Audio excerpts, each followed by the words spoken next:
Alrighty then, ladies and gentlemen, welcome back to the WD BLACK Esports Club Pro League 4 Rainbow Six Siege, supported by Ubisoft, here with your host, Blackjack, joining me, my co-host, Babagusta, and I'm Eisen, as we are here for the first match of Division 1 in the fourth season, right there, of this Pro League. That is right, it's the biggie.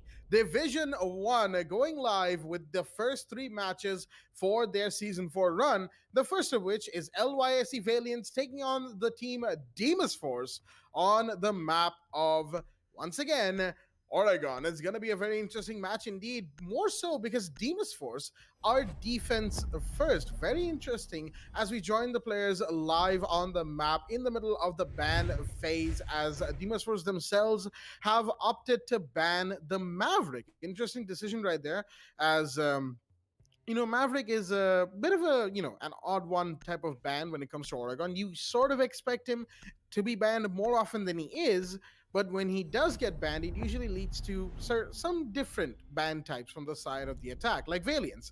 Of course, in this case, the Blackbeard ban is slightly more of a targeted one, seeing as it is Demas Force that they're going up against, and Sniper One Candy is playing the match. And if anybody knows Sniper One Candy for Demas Force, they know that he will pretty much insta-lock Blackbeard every single round. So that's, a little bit crippling towards him. But then again, he could always just play Ash. There's really nothing stopping him from doing that, but Blackbeard seems to be his more preferred operator to play. So a target ban right there, with the Mira followed up a little bit more of a standard ban when it comes to the map of Oregon. Mira, Oregon, it's been a powerful combination since day one, and Demas Force will in fact ban Clash. Very interesting right there, but that leaves Wamai in, so that I think they want to have Wamai available rather than, ban him and reduce their own utility denial potential, just a little bit more, if you will, for the side of the defense. And they'll have to go through that when they go to the attack on the other side of round 7 roll swap. Now, before we go into the rounds themselves, let's have a look at both of the rosters that are here in the lobby for us today. From the side of Valiants, we've got Kingslayer, Invalid, Flickshotter, Dipjol, and Calculated. And from the side of Demas Force, we've got Levi, Asterix, Neckshot, Tsukushima Goat, and Sniper Want Candy. Basement Laundry and Supply Room will be the side of choice for round 1. And I've kept the man for the mic long enough. Baba, take it away. Well, thank you for that, Jack. Division 1 matches, ladies and gentlemen. Here we go with the first match starting off. Demas Force, interestingly enough, will be the one on defense, but not on attack this time. And it's going to be on map Oregon. LYSE Valiants, since they will be the one in attack, the site will be on Basement Church. According to their operator specs, we'll be able to see them bringing 2 new operators from Valiants. You have Invalid with the Nomad and Kingslayer with the Capital. Now, it is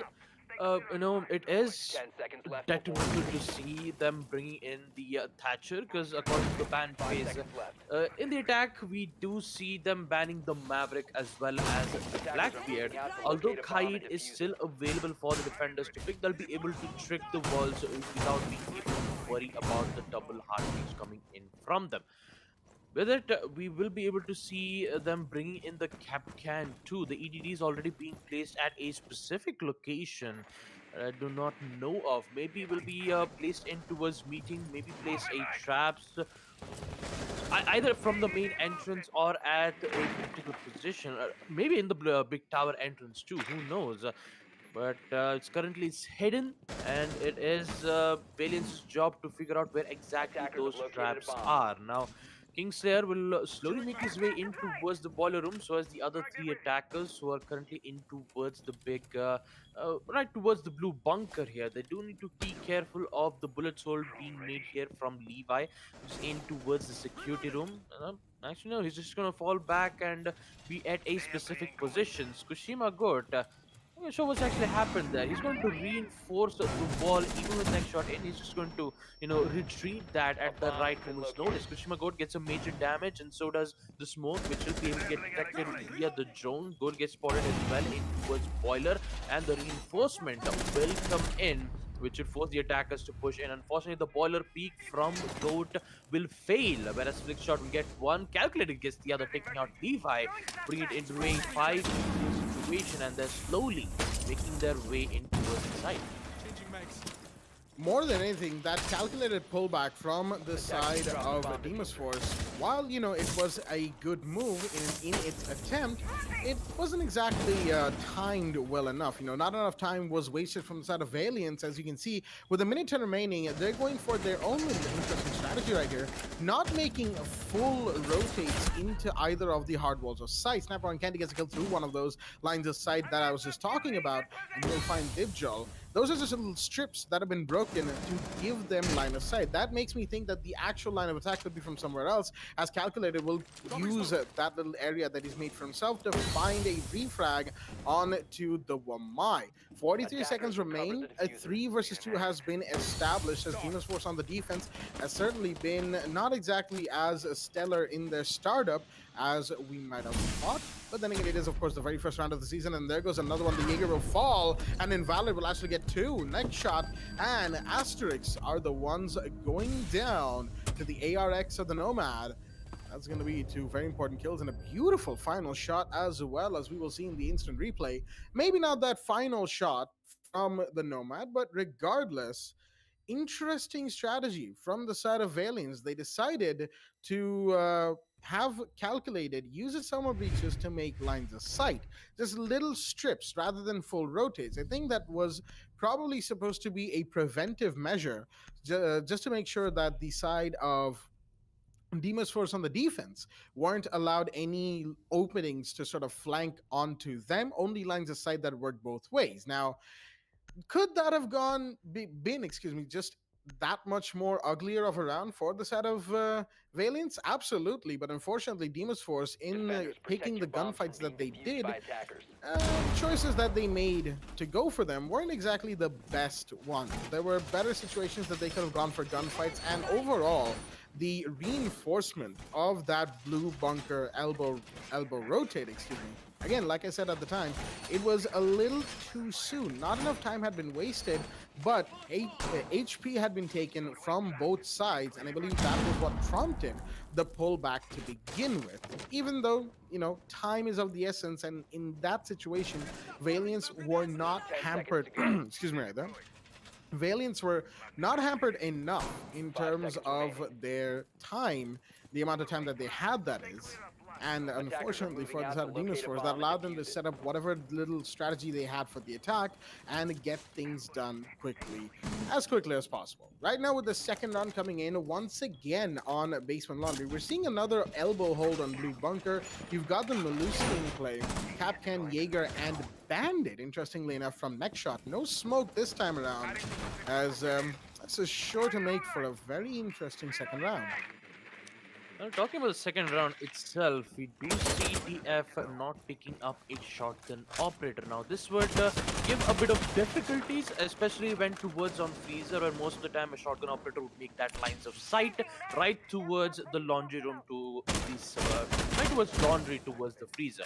Whether they're forced to use their impact nades, in which Rumai will be able to use a very good angle placement there from Levi right towards the attic hatch to figure out a way to get those kills here. Asterix needs to be careful though. He needs to make sure that he doesn't give the control of boiler room to the attackers immediately, or it's going to be much of a big problem here. We'll be able to deal some major utilities, and so does the drone, in which he'll be able to destroy 1 or 2 of them. The third one will come in, gets destroyed as well. A lot of drone denial coming in right in towards Boiler, but here comes Sniper One Candy to get his first flick shot, gets the other, taking out Asterix as the equalizer come in. Now the Boiler is gone. Now Sniper One Candy is forced to go back towards the Boiler, but it is too late. The attacker is in control of it. The drones will be able to give them vital information, whereas Levi, who was in towards the attic hatch, will now forced to come back in towards the freezer. Now, still don't have control just yet. The bandit charges, he's still figuring out a way to try to do something about it, but it is too late here. Next shot, not quite sure what happened at a specific moment. C4 comes in, it does not connect, and with it, one slit would give Valiance to make that line of sight to hopefully contest against TF. Kingsley, on the other hand, gets some major damage. So does Levi. He gets 2 kills until he goes down, bringing in a 2v2 situation. Boiler control and impressive hold from DF as Sniper 1 Candy gets one more. His roll goes down to Kingslayer, 1 HP and a dream for this 1v2 clutch to happen. Now Kingslayer make his way in towards Boiler now. He will be able to pick up the diffuser, but he doesn't have any information on where exactly the last player is. Never gonna say yet. He'll be able to take out Kingslayer, and DF will be the one to win round 2 defense in Basement Laundry.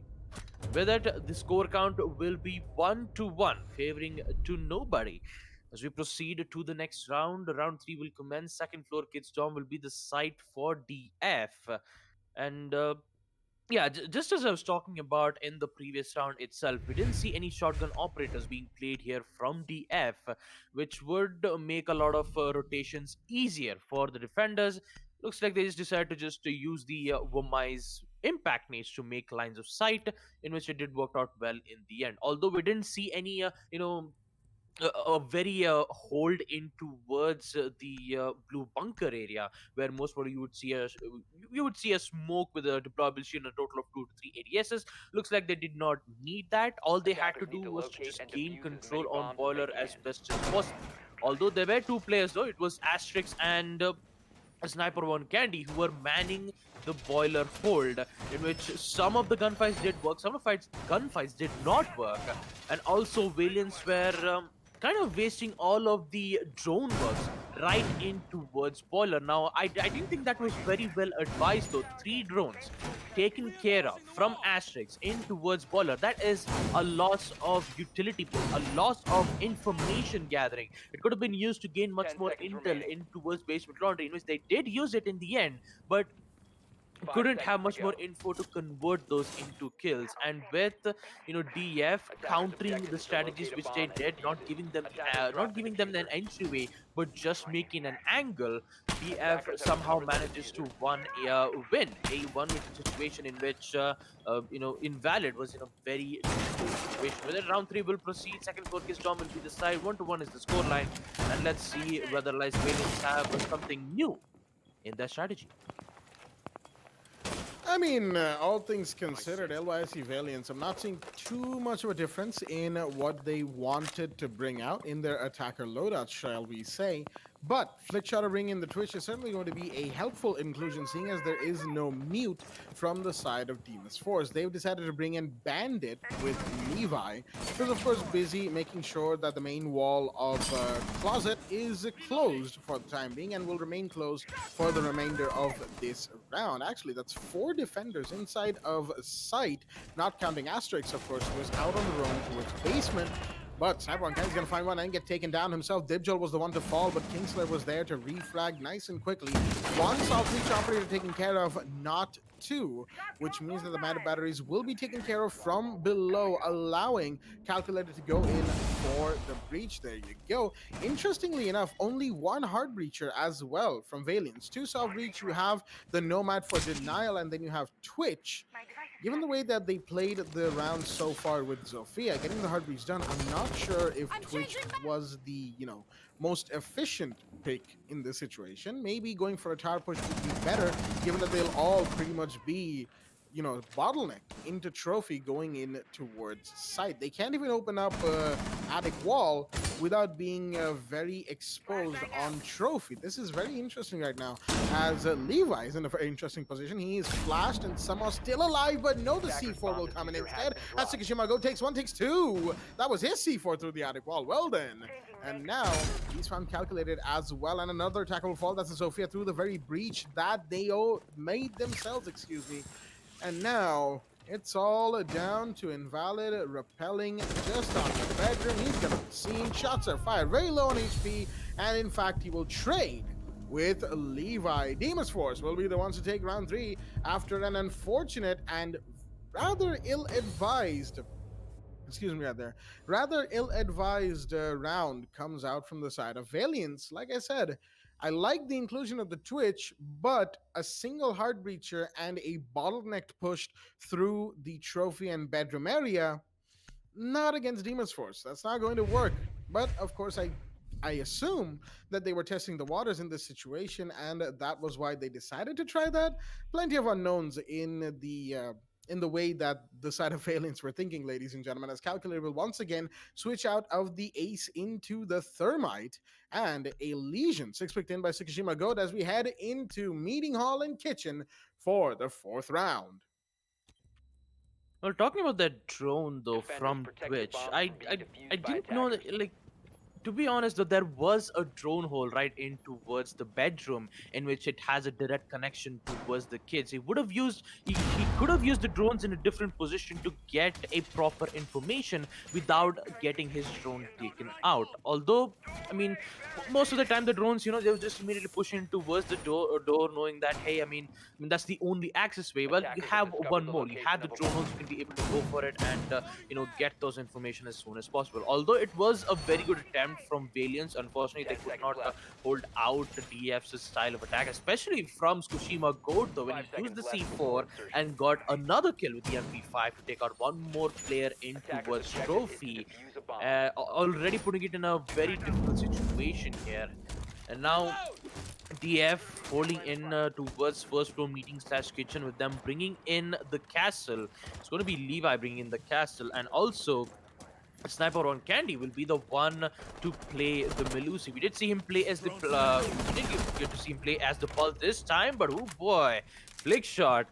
Will be able to see Tsushima's Goats' aggressive play right into a second floor kids and instantly deny it, giving them the early man count, and also an unexpected disconnect come in from Demon's Force, which would put them in a very difficult situation. They're invalid with one more, Dipjol with the other, which would put Asterix in a very difficult situation, as I might call it, because he's one man. He's just the only operator left. He still needs to find 5 more, and with it, it will be difficult around Asterix to figure out at what push they will be able to get one. The Asterix getting one. He gets the second one too. Whips out the pistol. Can he get the third? No. Too close, but in the end, it's going to be Kingslayer taking out Asterix. And with that, Valiants will be able to win their side of first floor meeting slash kitchen. Unfortunately, we have to go for a tactical rehost. Sorry, we have to go for a tactical pause.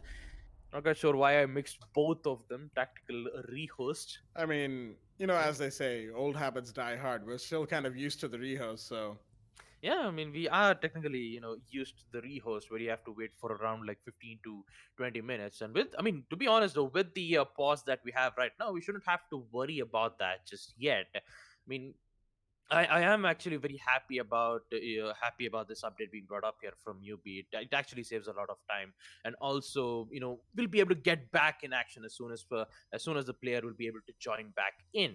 Now, talking about the rounds here, we did see Basement Laundry one up from Valiance, and first world meeting slash kitchen wasn't a big deal for Valiance to win it out, because the first spawn peak, which it did get denied from Flick shot, a very great kill there, and also a very huge flick as well, and also the second where the site basement section, actually on second floor dorms, they didn't have any problems dealing with the Valiance's style of attack. So if in the next round, I believe next round will be basement laundry and supply room yet again.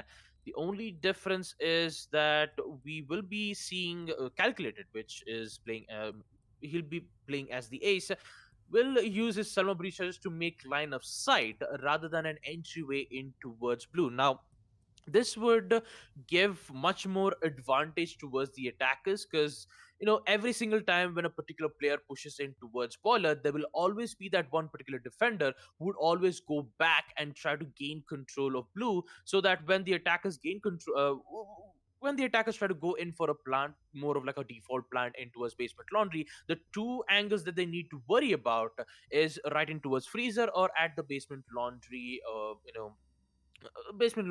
the rotation hole which has been made there from the defenders.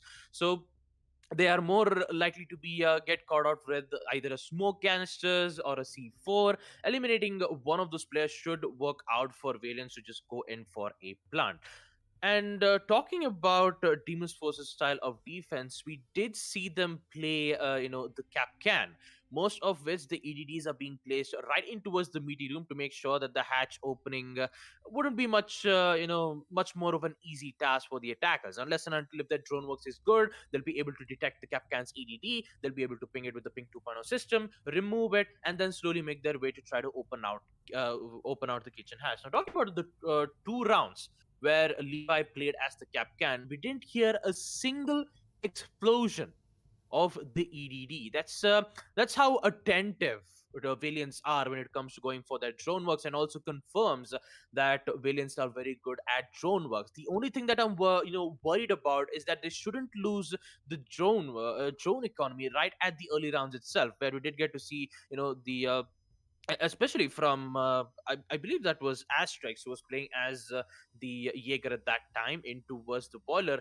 where we did get to see a total of 3 to 4 drones just giving them vital information and just eliminates it entirely. He just took out 3 to 4 drones at that very exact spot, one in which one of those drones went in towards basement laundry to give such small information, and that was it. That was the only information that they got, and the other information that they did get was via sound cues, the barricade opening, the the footsteps of the operators. Unfortunately, it didn't work out well in the first round. Actually, it was on round two. It did, however, win it out on the first round itself in basement laundry. It didn't have much of a problem for them to deal Demon's Force's style of attack, but they do have to get the control on boiler as soon as possible. You see Sniper on Candy, again, I'm just taking the example of round two itself. The way how Snapper on Candy, knowing that Asterix is gone down at the early round itself, he tries to get back the control of Boiler Room. And he did get those 2 to 3 kills, forced Valiants to stay in Big Tower and Blue to make, to give them a very difficult time to get that control and also get nearby towards the side. So I do have to ask a question for you, Jack. Since DF, most of the time when you see DF, they would always pick attack on every single map you see. Why is Demon's Force picking on defense against Valiants? Well, it could just be that Valiants had a chance to go on the attack. Maybe they were the ones to, decide, all right, maybe it's our turn this time around, put Demon's Force on defense, see what they can do. And if Demon's Force were the ones to choose going on to defense, well, it is actually a pretty good question. A team that excels in terms of their attack power going onto defense.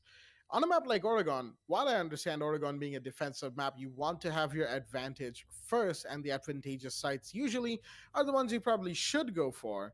At the same time, Demon's Force, it's very interesting, but I sort of get it. What they want to do, I think, is they want to take their advantage here and now, the defender side advantage of Oregon, and then go for their attack strategy. Now, of course, Blackbeard is banned, so Sniper One Candy is going to have to adapt in this match itself, but it is certainly a good possibility for them. However, for the time being, what Valiants, need to do is, for one, I want to see them do a sort of two-sided push, and I don't mean two-sided as in say they're pushing second floor kids' dorms and dorms main hall, right? I don't want them to do a push like coming in from just trophy and bedroom closet wall. I want to see them coming in, say 3 people there, 2 people from tower. That's going to divide the attention of the defenders, and you will be able to, force their defenses to be split rather than consolidated in one specific area. Of course, as you can see right now, the pause timer has been unpaused. Next shot, i.e. Kajit, has returned to the map, and we will be resuming the game right now, ladies and gentlemen. It took a little bit of time. That took a little bit of time for us to get everybody back. But, of course, we are ready, and we will be heading back into the match situation at hand. 2-2, the scoreline going into the 5th round. LYC Valiants having taken first floor meeting almost by storm. The only one who did any who did damage was the Jaeger in the previous round, and that too because he was pretty much coming in from a different angle to what Valiants seemed to expect. And that sort of leads me back into what I was talking about. Valiants, while they're doing for fairly decently, all things considered, on the attack, they're doing it by going through, for the most part, one particular area of a map of the site that is being defended. For instance, all of their basement laundry rounds have revolved around them pushing blue bunker and elbow, and then going through boiler straight towards site. It worked once, it didn't work the second time. Excuse me, out there. Their second floor offense consisted of them trying to go through closet and trophy room and pretty much nowhere else. There was no attempt from tower, nothing from white stairs, nowhere else was pushed by the side of LYC Valiants. And the reason I bring that up is if you want to trump Demas Force's defense, regardless of whatever, Demas Force's attack will be in this very match itself, while they're on the defense, Valiant should be thinking as such that we need to counter them this way. We need to do X and achieve that, particular goal. They quite haven't been doing that. And you can see once again, they're trying to push through elbow of blue bunker and the blue bunker door itself, and Val is going to be sealing off the big hallway going out into the kitchen meeting area. That's just going to make him pretty much sit here for the rest of the round until the push is cleared by his teammate. Shots are going to be fired, but no, Snap-on Candy will win. That dip jolt goes down. A predictable angle being used against them. Not really surprising, as it shouldn't be for Valiant's Demas Force. They know what they're doing, as in what Valiants are doing in this case. Look at Asterix. He's absolutely ready. He hears the Selma going off, and he's going to try and shut him down, and it will work. Those were two Selma breaches gone. That's going to make it just that much harder for the side of the attack to get in and get the defense rooted out with a minute 20 on the clock. Well, minute and a 20 remaining for Valiants to make their move. Astro should be able to place his bandit shot successfully, not being able to give them the angle. That is, look how adaptive DF is to try to make sure that they won't have an angle in towards Freezer, so that next shot will be able to hold an angle in towards that specific position. Now calculated, he has to work out in one particular angle. He doesn't have the both of the angles in towards Freezer or in towards Laundry, whereas Thatcher is trying to make a very aggressive play here, a flick shot. Three of the players from DF still in towards the supply room, in which one of the sleds will succeed, making a line of sight for the attackers for now, which would force Hal to be in a specific position. Calculated just has to go for a plant. He just needs to be at a very specific position, but he's somehow worried that DF might be able to take one. But Calculated is still here for the cover, taking out Levi, putting it 4-4, but they are losing a lot of time here. 25 seconds left. Calculated will proceed going for that plant. Will he see a C4 play from Asterix? No, it's going to be a smoke gas canister play coming in from him. Meanwhile, it gets two more, as it is a post-plant situation for DF. Tsukushima Goat will be able to get one more thanks to her Melusi's Banshee deterrent, but he needs to find one more. Calculated gets one more, switches out the pistol, but it's going to be flick shot with that headshot, taking out Goat. With that, round 5, Basement Laundry goes to the side of Valiants. Looks like it's going to be a one tough match for both of these teams as we proceed to round 6. The final first half, the site will be on Basement Laundry yet again for DF. Talking about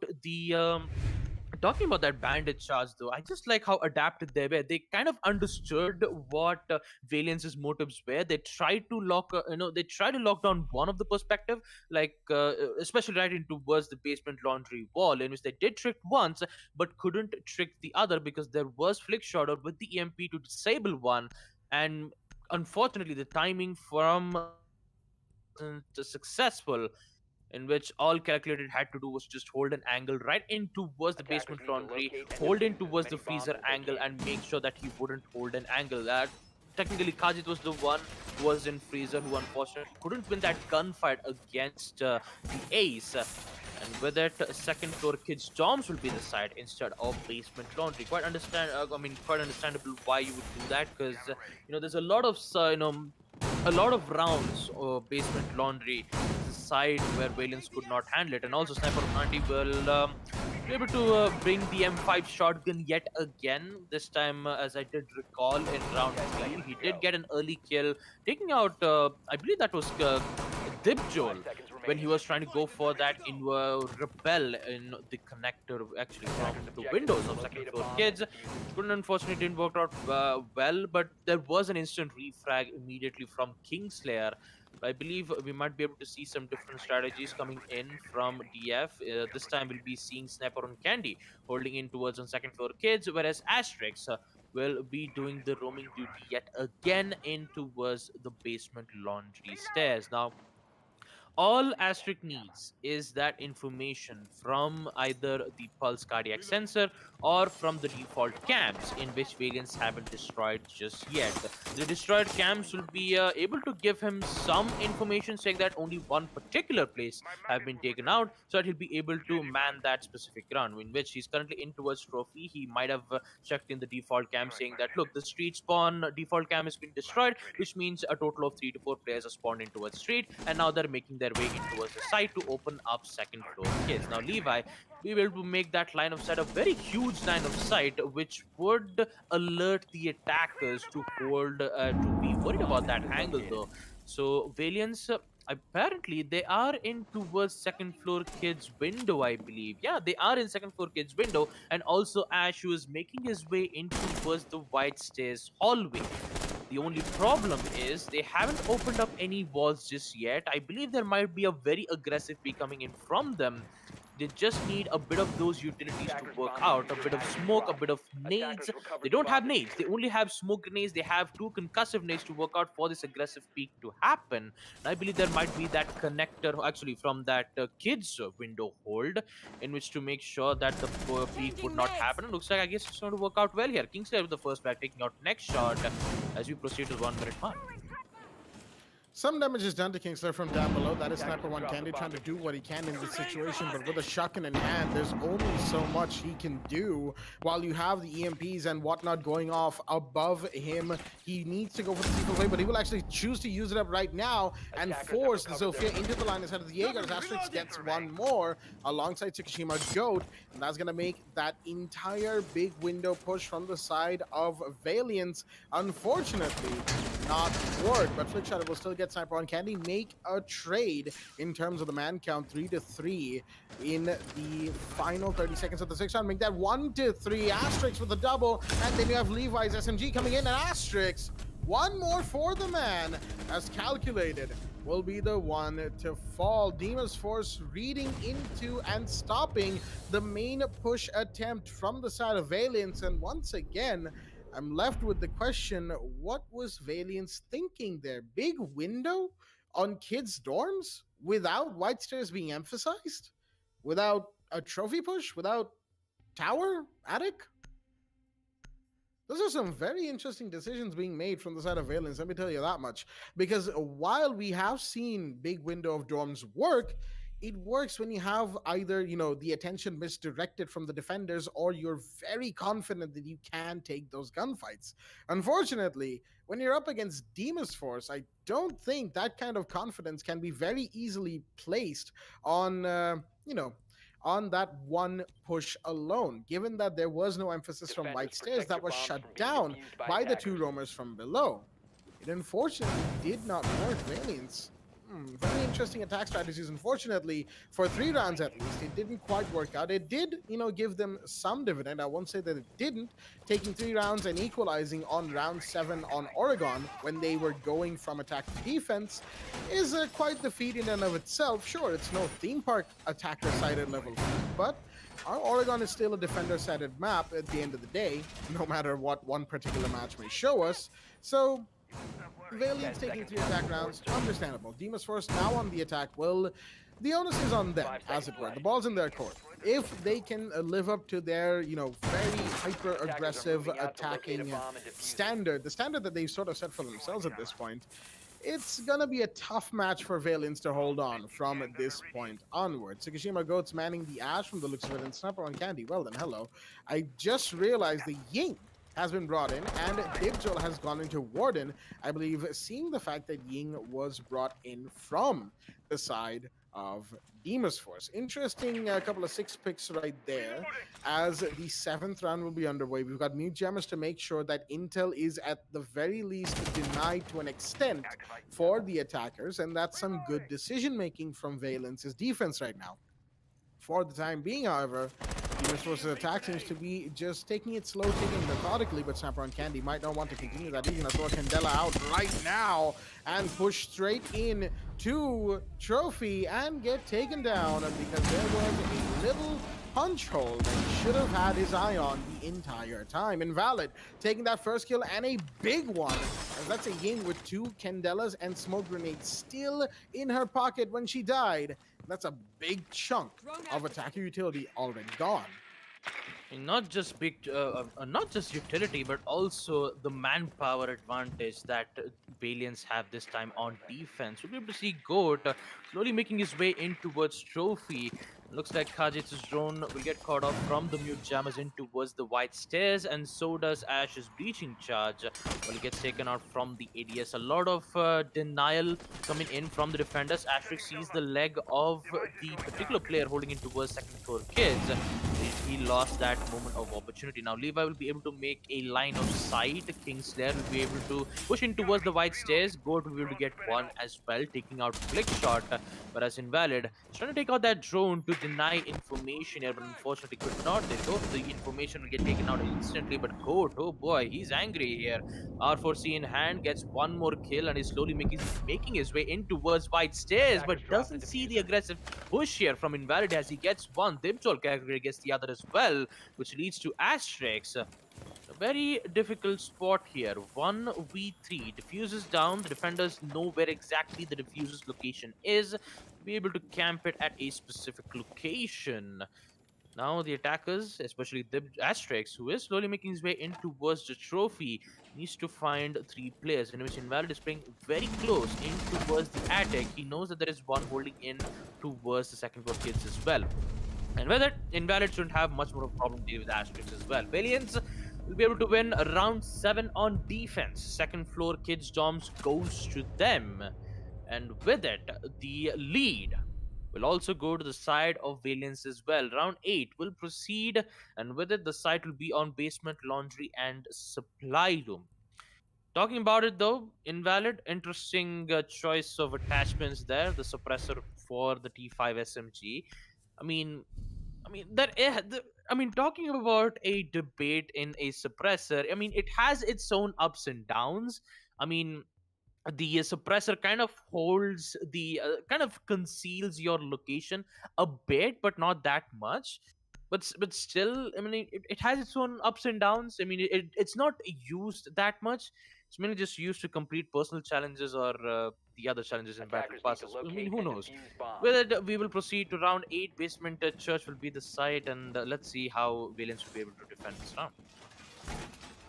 Well, attachment situations aside, I have to say Valiance did pretty well in that previous round, all things considered. US Force, unfortunately, a little too spread thin, a little bit too all over the place, and should have probably consolidated a little bit more, you know, gotten together, stuck together on the push rather than what they ended up doing.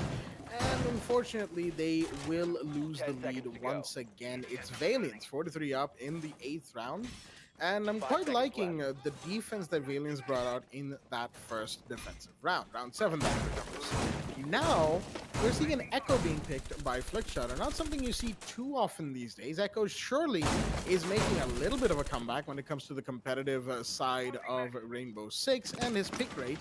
But, you know, that old thing still stands. You know, the one that me and Foxy were talking about a few days ago was that Echo hasn't seen play in competitive teams for so long that teams are practically at this point used to playing without him, and that's going to be hard to shake off for many people and many teams around the region. But, you know, like we've noted, Echo has slowly been rising in terms of his pick rate, and I'm pretty sure he'll be back in a full swing soon enough, as soon as everybody figures out the slightly changed way of figuring out where they need to put his drones, you know, how to hide them a little bit better, seeing as they don't go invisible anymore. Right now, we're seeing a hatch preference from the side of Demon's Force, as Levi, I believe, has gone and taken care of the meeting hatch going into that laundry supply connector room, excuse me. A little bit of a broken window being pinged by the Ashen Force. Shimago just watching for flanks, runouts, whatever needs to be watched is being watched. But Asterix, meanwhile, I don't think that the shield was taken out. No, it was not. Sniper One Candy in the meanwhile will get Flick Shutter. That was one of the Candelas going out towards Boiler. That's taking a kill. And Sniper, he's taking so much damage with the Wambai will go down instead. That's going to be Nextshot taking one and Levi taking Dibjol. And Nextshot takes another one. Calculated goes down and it's an all-man push through Boiler into sight. Where is Invalid? He's above, watching the broken meeting hatch, waiting for the time to strike. He's biding his time right now. His next shot will take a bit of damage on entry, but that's not going to do enough for Invalid in this situation. Now they know he's above, and the hatch is being watched. So are the back stairs. That's Asterix holding that, with the smoke grenade coming off from the ace. Takashima's pushing up close, and he will be the one to find the Legion. Demon's Force not letting round 7 sit, not going down quietly, choosing to be what we've seen them be before, aggressive and ending rounds quickly. That's been their motto for the longest time, and it seems it's going to be their motto for that particular round, going into basement, laundry, and supply room this time as well in round 9. I'm very interested and kind of surprised to see Sniper on Candy emphasizing on Ying this much. As 2 rounds back to back, the first round, it didn't quite work. The second round, it did. Got him that first kill, got the starter, if you will, for the side of DF. And Dibjol, there you go. He's going to take the 6-pick out of the Oryx into the Warden to counter that particular operator being brought in, excuse me, right there, as you know, these little mind games always come through. But I'm interested to see where Demon's Force decides to push from. That entire last round was I guess a variation of their blue bunker / boiler push, this time, you know, dictated by Ying and how successful she is or isn't in the given situation. This time they could push through Freezer or through main stairs, although those are, you know, slightly smaller choke points for them to really utilize. As in, they're pretty narrow, all things considered. Freezer is just entirely one big corridor and a 90-degree bend in the middle. And the main stairs, of course, well, we all know the main stairs push at this point. They could go for both at the same time, you know, 3-2 division in their attacking roster. But in the end of the day, it's up to them how they want to go for these pushes. And it's going to make this round definitely a whole lot more interesting. There seems to have been a theme, if you will, you know, just for a moment of speculation that the side of both Valiance and Demon's Force haven't exactly been doing variated, spread out pushes. No, it's been very concentrated from both teams. Valiance's pushes were always towards one particular direction going into sight, whether or not they work. And Demon's Force so far in these first 2 rounds have been fairly similar. And they've both had their wins and losses because of it, as Levi's going to punish Flick Shutter. Oh boy. The Bandit decided to get a little cheeky, try to get a kill from the garage, but he won't be able to. That's going to be Levi with the AK finishing him off, and gets a little oof from Flick Shutter in the chat as well, as he acknowledges that Levi did, you know, take a little bit of damage, and he struggled ever so slightly to actually connect that, but when he did, he made it count. As a minute 55 remain for the side of Demon's Force, we're seeing once again a little bit of a backstairs blue bunker push, but it could still be variated if they wanted to. I don't think they do, but it could still happen. Minute 40 on the clock, and both sides very much sharing 50-50. Yep, Shimago gets Invalid. He's not going to let me stop. He's not going to let me stop speaking, is he? But yeah, minute 30 on the clock, and now time is of the essence. Well, talking about time, DF will surely make use of it. One of the Candelas will be used. E5, oh boy, what a bad opportunity, but Sastrik is still covered his back. But here comes Calculated with 3 kills in his hand, 2v2, an instant recovery from Valiance. This might be the chance for Valiance to win their round and put them in the lead. Thanks to Calculated, that was a very calculated placer coming in from Valiance. DF needs to be careful. The aggressive portion with Dibjol here at the MPX cleans the life of next shot, and with it, Levi will be the last man standing. He needs to worry about the boiler hold. He needs to worry about every player holding in from that position, but unfortunately he couldn't win that gunfight against Dibjol, in which Valiance will win their round in basement laundry. And give them back the lead in round 10, 5-4 on defense. The site, second floor kids dom. And talking about Sniper on Candy, the most played operators I've seen from Sniper on Candy would either be a Blackbeard if it isn't banned. Maybe sometimes he would have gone for a Hibana pick. But it's very interesting to see Sniper on Candy picking the Ying over and over again. Although there were two failed attempts from the Ying herself. The, yeah, unfortunately, the third one it did. Unfortunately, he will be able to pick it yet again. Six people will come in from King's Lair, switching from the mute to the smoke. And Goat Senpai will be bringing in the Ash yet again. Next shot with the Thatcher, because you would need a denial of utilities so that you'll be able to open up at least the walls on second floor kids or on the attic. Talking about the previous round though, huge, a huge place from Calculated, because he was the one to get 3 kills in towards that big tower. If that triple kill did not happen, if that recovery from Valius did not happen, putting it 2-2, Demon's Force would have got that round, putting their lead 4-5.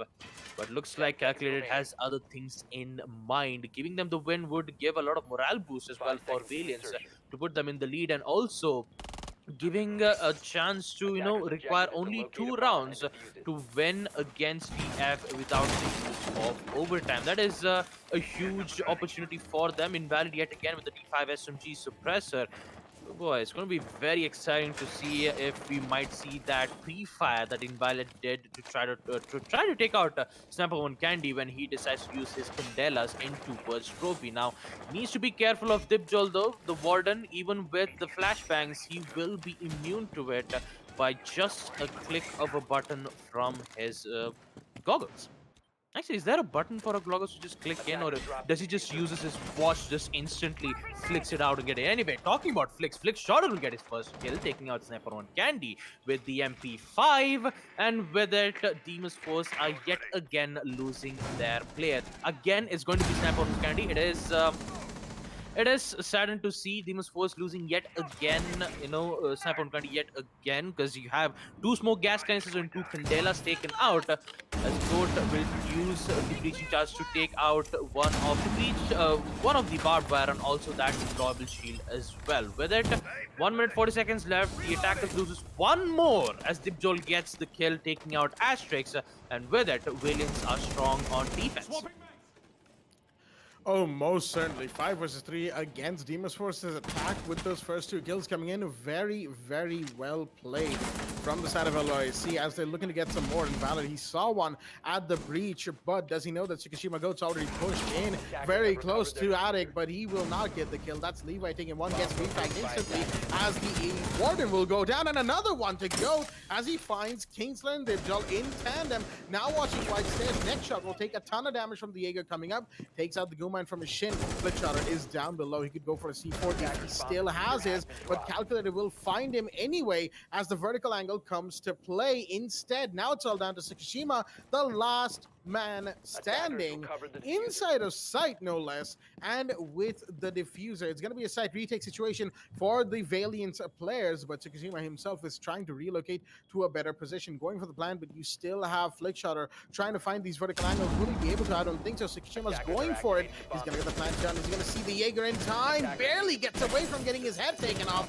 Will he see the Malusi? Yes, he does, but he can't get the kill. Unfortunate, but it's Flickshotter, the man of the hour, to find Tsukushima Goat, and this time Valiant will be the ones to go to match point.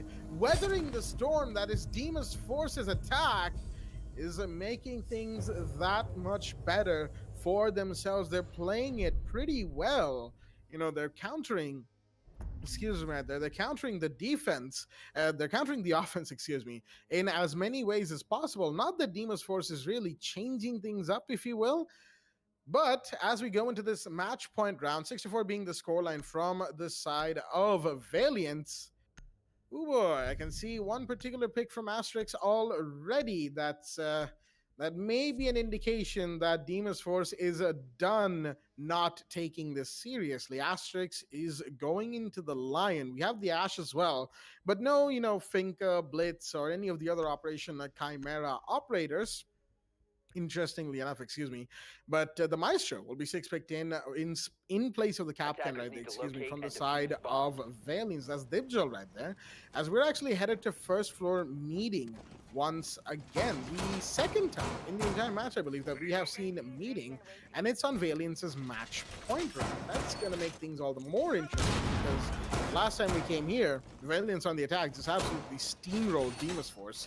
And although, next shot getting disconnected certainly contributed to that unfortunate Demon's Force situation, right now, it's going to be the reverse. No, not quite. I don't think it'll be the reverse. Demon's Force will certainly have to put up a lot more of a fight and will be facing a very, very good fight from Valiance's side as well as they try to make this round their own. Their only chance at winning this match is pushing it to overtime and equalizing the round count. If they're not able to, then Valiance will start off the week, their season actually, with a very good win. And more than that, your Demon's Force match for Division 1 is done. It really just speaks volumes of Valiance as a team, given where they are now compared to where we started this journey with them from. I mean, think about it. Valiance were what? A Div 3 team back in Season 3 of the old league. They even tried qualifying a couple of times, didn't really have much luck there, but once they got in, they really sunk their claws into the region, into the top tiers, and they have since held on against all odds. Had a little bit of a slump there, but ever since, with some roster changes coming in, they found their way back into Division 1, giving the very top tier teams of the region a little bit of a run for their money. Right now, interestingly enough, kitchen seems to be, dining hall seems to be the area that Demon's Force wants to emphasize on, with a little bit of second floor roam clear emphasis as well. A minute 50 on the clock, that's probably a good decision, but they need their roam clear done quickly to save on time. The quicker and more efficient these two are on second floor, the better it will be for the attackers down below. E1D goes out, minute 35 on the clock. Ooh, this is going to be a bloody round.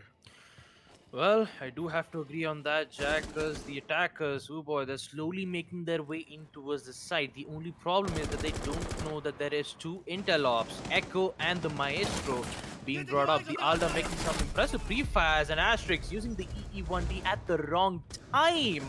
Whereas Kingslayer Calculated gets 2 kills, eliminating teams on the side of Demon's Force. Calculated gets 1 more, taking out Tsushima God as well, giving them the clearance of second floor.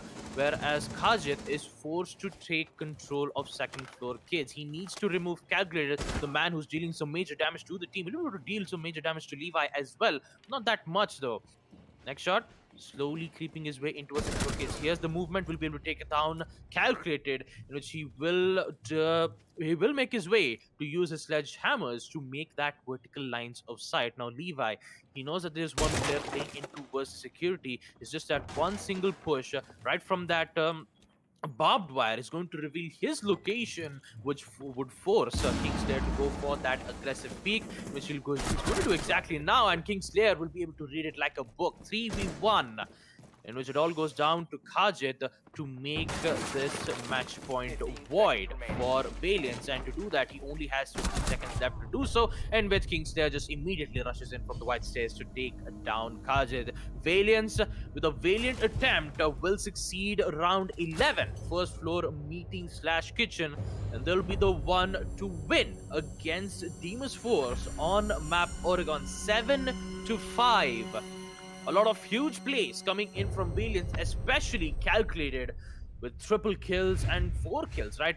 Even both on defense as well as on offense. 12 kills from Calculated and 12 kills to Goat. What a way to end a match, and also quite a bit of an upset there coming in from Demon's Force, especially from Sniper on Candy when he was on attack. He did play like 3 rounds of Ying at that specific moment. Could have... I'm not quite sure what happened at that specific moment. Yes, the Candelas, none of the utilities were being used at all, and just bringing in Warden from Valence itself shows that they'll be able to counter anything that Demon's Force has to offer. Now, With Demon's Force being them, being the one on defense, we did see Valiance to try to equalize it, putting 3-3. Unless and until if it was almost like a 5-1, and also like we'll just explain it as we take a look at it and relive the moment. Talk about the highlights of the first match itself. You did get to see how we did get to see some major changes of strategies being employed there in the first half, where Demon's Force in the second round not using the shotgun operator, just relying on Vomai's impact nades to make that rotation to get those kills, and Valiance. Just especially from calculated though, using just one slit of the Ace's Selma breach charge to deny that rotation flank coming in from the defenders, to make sure that the attackers could mainly get their focus in towards the freezer and on towards the side of laundry, in which it did work. Calculated eliminating players in towards the freezer did give Valiance to go for that plant. There was some other places where Tsukushima Goat did made his play as well, did made his debut too, getting more than 2 to 3 kills. Not quite sure what happened to Snap on Candy from that specific moment. Don't get me wrong, he did play excellently in towards defense when he was playing as the Pulse, the M5 shotgun, when the site was on second floor kids. We did get to see them playing a different operator, where Levi decides to use the Capcan, to use the EDDs to deal some major damage for the players who will decide to push in from the meeting. But I believe they didn't go for the meeting hatch. They just, we did see 2 players in towards big tower stairs. You did see 3 players in towards the blue bunker, just making that one rotation, one slit where the Ace Selma breach is being used. And then most of the rounds, it was just Valiance bringing it out on 2 rounds. And now in second half, unfortunately, Demon's Force couldn't win all of their attacks. Unfortunately, they only won on Basement Laundry in the second half, and then it was just Valiance's round, especially from Invalid T5 SMG, the suppressor, getting kills, taking out Snipe on Candy thrice in a row. That immediately gave a shutdown to DF, and also the win for Valiance. A very well played from Valiance. They definitely read Demon's Force like a book. Most certainly, it speaks volumes about Valiance being prepared for this encounter that they were going up against. Demon's Force is not an easy team to beat, but if you know what to expect for the most part, as Valiance has demonstrated a couple of times now, actually, you'll probably be able to do fairly well against them. It's a 7-4, mind you, not even a 7-5 or overtime. Valiance were, especially towards the end, not really troubled, shall we say, from Demon's Force. There wasn't too much resistance once Valiance really got going on the defense. Unfortunately, Demon's Force's attack started to crumble and never really came back. And that unfortunately led to their loss in this match that we just got to see. An amazing game, and Valiance starting off very strong indeed, taking their first match of this season 7-4 in their favor. As that is going to do it for the first game of the night. Excuse me, that's going to do it for the first game of the night, and we'll be going into the second one in just a short while. ESM Elite, I believe this roster is called, versus Union Gaming. The big boys are returning on screen on the other side of this short break. Stay tuned. We head for the sky, it's alright. Our wings wouldn't fly, it's alright. If we are crashing down again, pieces of love, it's alright. Scattered in mud, it's alright. You're giving me a lie again. And tell me what you want, this time I won't take it to the heart, 'cause I know we won't make it out. I've heard it all before. Yeah, tell me what you want, let me hear that I'm the only one. You know that we won't make it out. We've heard it all before. It's alright. It's alright.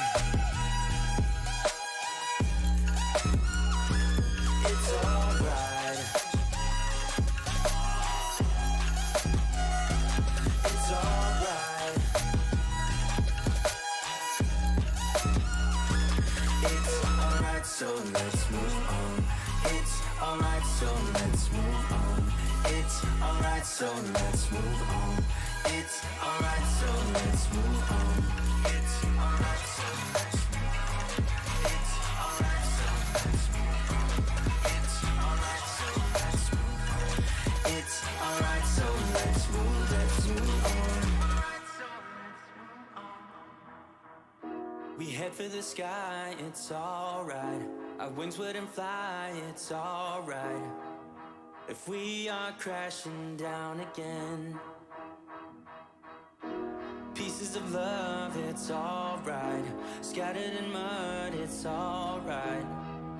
You're giving me a lie again. And tell me what you want, this time I won't take it to the heart. Cause I know we won't make it out, I've heard it all before. Yeah, tell me what you want, let me hear that I'm the only one. You know that we won't make it out, we've heard it all before. It's alright. Hey, it's alright.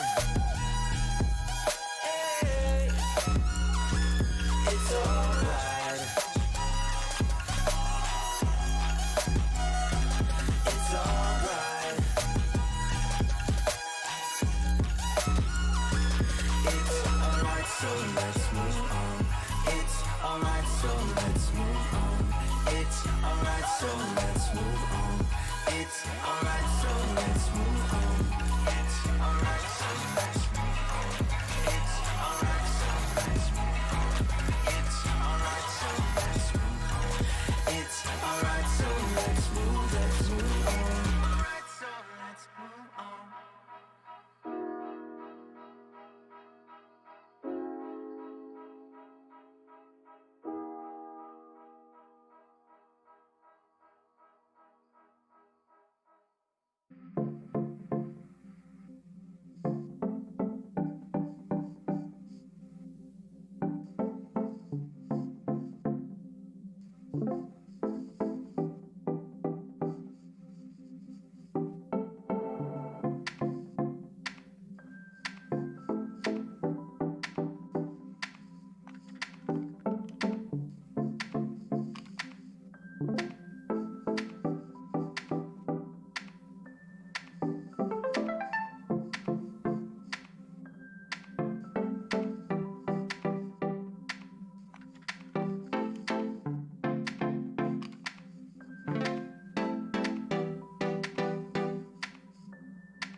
We head for the sky, it's alright.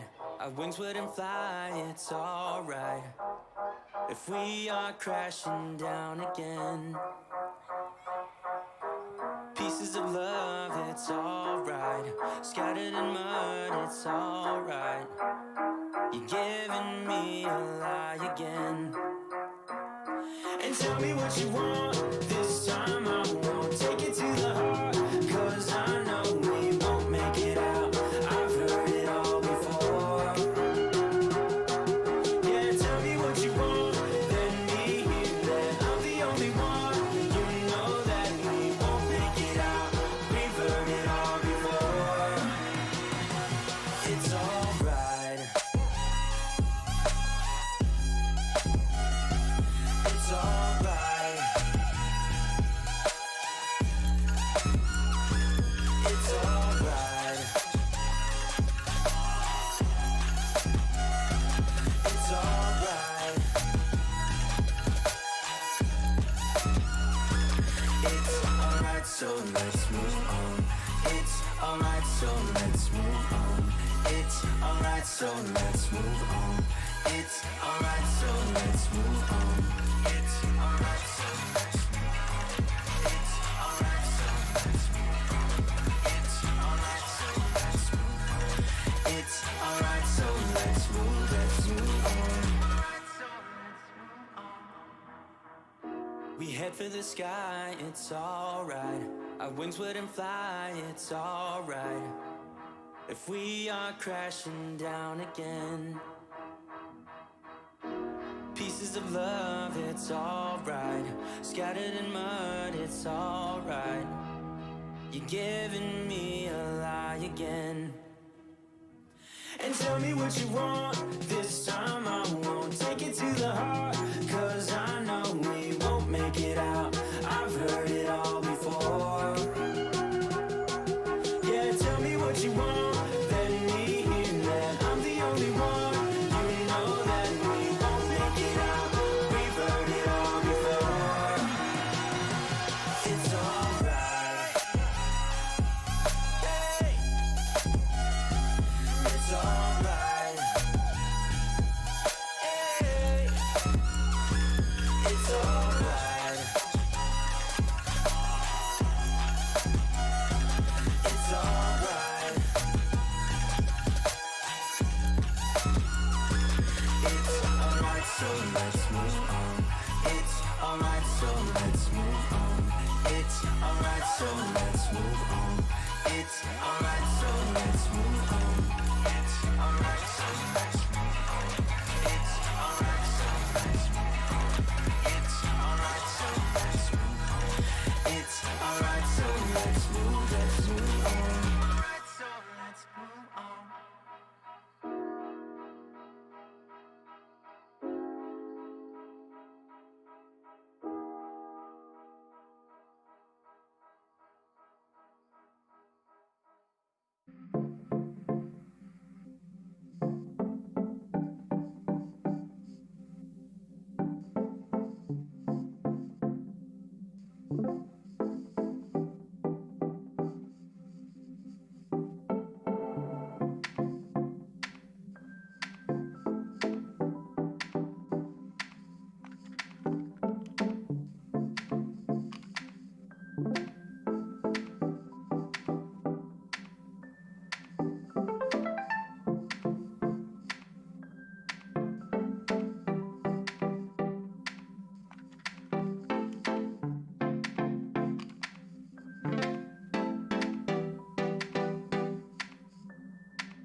We head for the sky, it's alright.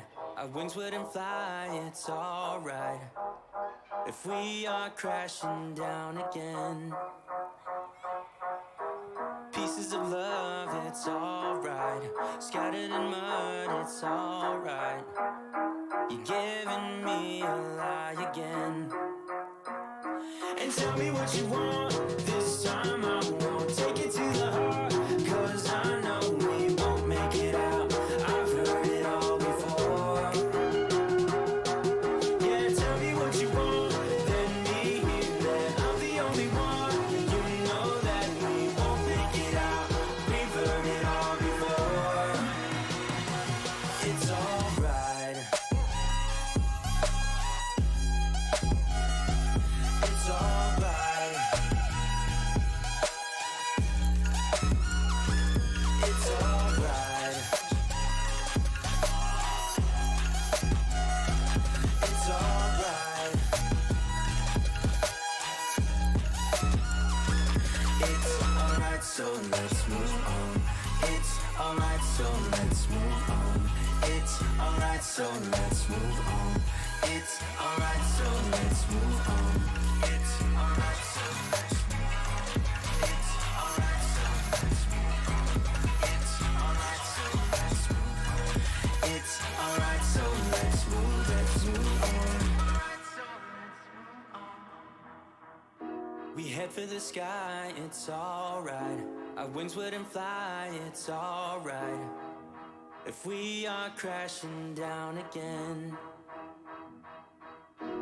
pieces of love, it's alright. Scattered in mud, it's alright. You're giving me a lie again. And tell me what you want, this time I won't take it to the heart. Cause I know we won't make it out, I've heard it all before. Yeah, tell me what you want, let me hear that I'm the only one. You know that we won't make it out, we've heard it all before. It's alright. Hey. It's alright. Hey. It's alright. It's alright. It's alright, so let's move on. It's alright, so let's move on. It's alright, so let's move on. It's alright, so let's move on. It's alright, so let's move on. It's alright, so let's move on. It's alright, so let's move on. It's alright, so let's move on. Alright, so let's move on.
Alrighty then, ladies and gentlemen, welcome back to the WD BLACK Esports Club Pro League 4 Rainbow Six Siege, supported by Ubisoft and in association with ourselves, Blackjack and Foxtrot. Here is your host, along with our admin, Eisen. I know. A lot of people also caught on to where I messed up and had to make That's a quick actually a change right good there. detour you happen to take us through. But Quick thinking, as it were, as we will be the ones taking us, as in our viewers, through this second match that will be live on your screens in just a short while. That is ESM Elite, their second roster, their first roster. This is the ESM that we have been following for this whole time. For the past few months, ESM Super is the other roster that they picked up. I guess it's a murky situation, and not a whole lot is clear to us, to be fair. And they'll be facing off against Union Gaming on the map of Villa. UG are going to be, excuse me, the UG are going to be the ones on the defense. ESM Elite, I'm gonna have to make that a habit of actually saying that. Will be the ones on the attack. Unfortunately, we can't exactly go live just yet, as we were about to start the game. One of ESM's players seems to have had a power cut, ladies and gentlemen. So we're gonna have to take a little bit of time before we start off, on this match. But that, of course, gives me time to, ask Foxy. Foxy, it's been a couple of days since you've been here. We've been recharging your batteries. How excited are you for this match that we've got on hand? first things first, I couldn't be happier that it's Division One, and it's just the fact that Division One play days happen to bring out this different energy. You happen to see not only in me but also in the players. We get to see the best of the players. It's always heated. The moment always happens to put us in a really good position, just as viewers, even not as casters, but most definitely as audience. It's always nice to see these players perform. Very well-known names that we've been following for quite a while now, and it's just amazing, when it comes back to the Division One play days. But apart from that, most definitely, it's going to be Villa as well. So hey, we are going to this map where I wish Baba Gusta was here casting with me on this, because we go way back whenever we happen to talk about Villa just in general, and especially when it's teams like this, it's UG and ESM. I remember the time where Baba Gusta could not stop talking about how amazing Vector Sports are on Villa. And that is still one of the memories that we keep cherishing time and again.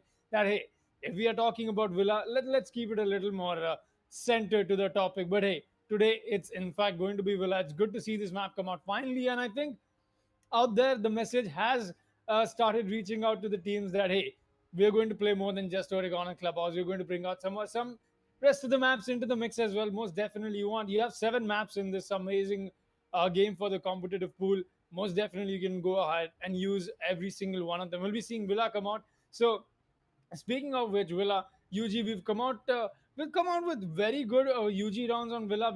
Seen some amazing matches. Even when it does come down to boil down to the last, or rather, wait a second, the first qualifier for the last league, that is, they happen to play on Villa through the qualifiers, and that is one of the best matches I got to see. It most definitely was one-sided, but hey, that was a good start that we got. We're back here. We're doing a full turnaround as well with ESM Elite. We're getting to see all of these well-known names.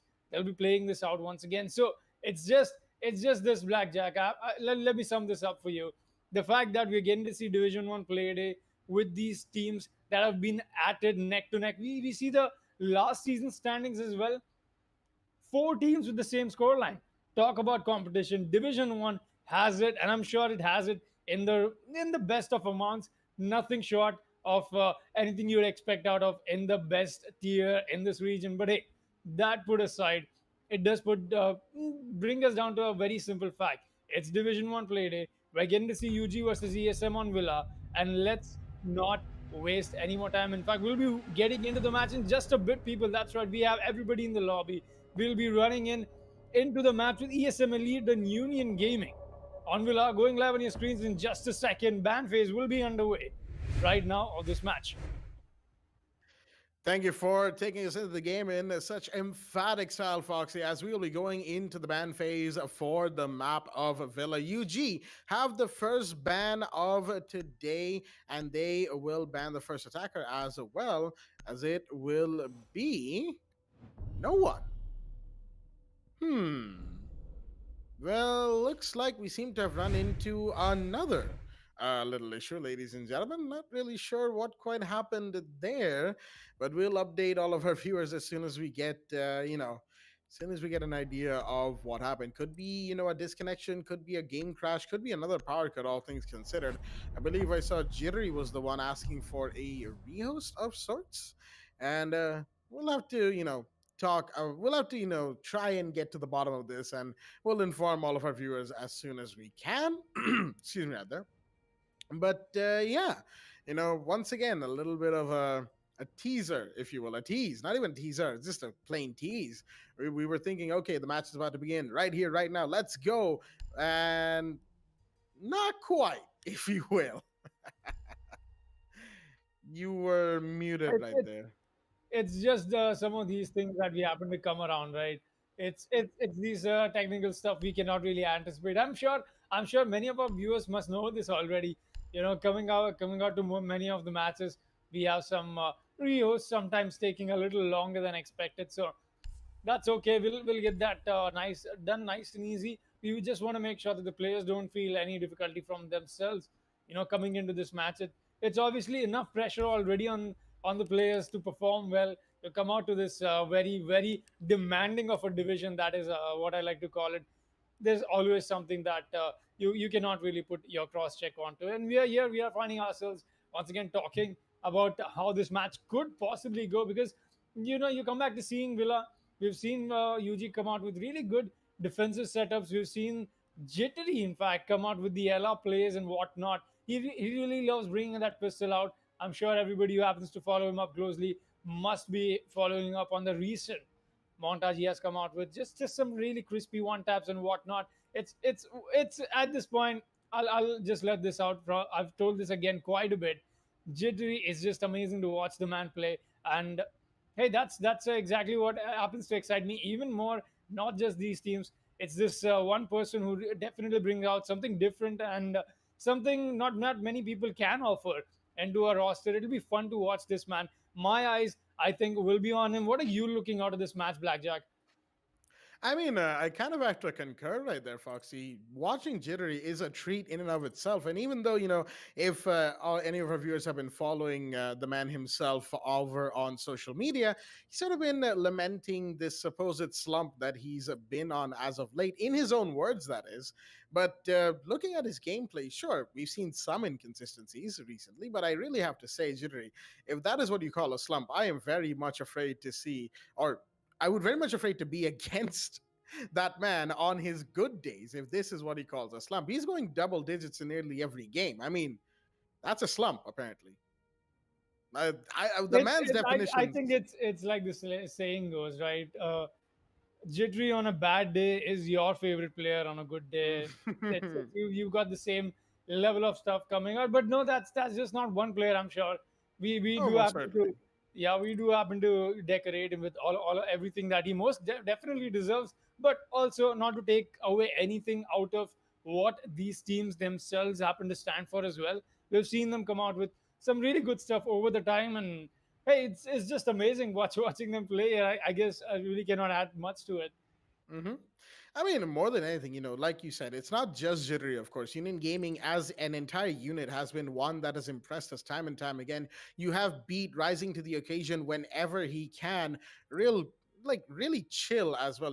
Put him in a clutch situation. You won't see him like panicking, looking all over the place, trying to face check every corner. No, he's waiting, realizing that all right, intel's coming in. We have some drones. Even if they don't, he doesn't exactly go all in. He knows where he needs to peak, and he does his job to the letter. EX7, you give that man a Valkyrie on defense and he will win you round after round. I mean, we've seen it time and time again. On Villa, EX7, he loves his intel game and he will be trying that again. Sparko, of course, ever so resilient as the team, the leader of the team, as it were, even though Union Gaming is a little bit fast and loose with who is their team leader, if anyone has talked to them recently. But looks like we will be going live with the match, ladies and gentlemen. A little bit of a mistake happened, as in Union Gaming are the ones on the attack, ESM Elite are the ones on the defense, and we'll be joining our players in the middle of the ban phase right here, right now, with ESM getting the first ban off onto Hibana.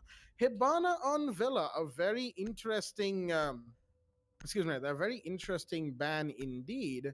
As while she's a very versatile hard breacher, I would still think that an ace could be better suited, unless you want to avoid Union Gaming bringing in some sort of big brain strategies by using her Excaros pellets from below, especially on second floor sites, and taking care of utilities that way. That is actually possible even with ace, but Hibana can simply do more because she only needs 2 Excaros pellets to deal with anything that's on the floor. Deployable shields, ADSs, banshees, all of that can be taken care of.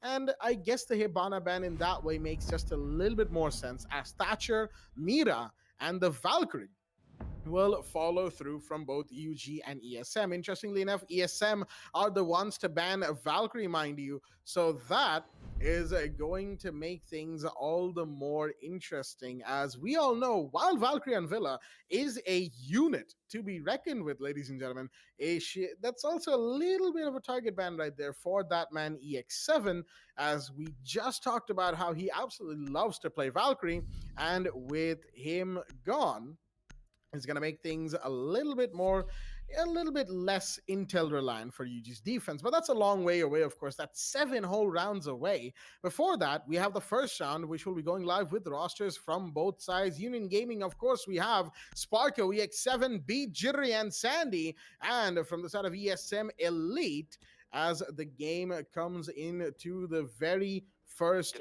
round of the match, is Mojo, Dhanu, Misamo, that's a new name I believe, Triple Ninja, and Michelangelo.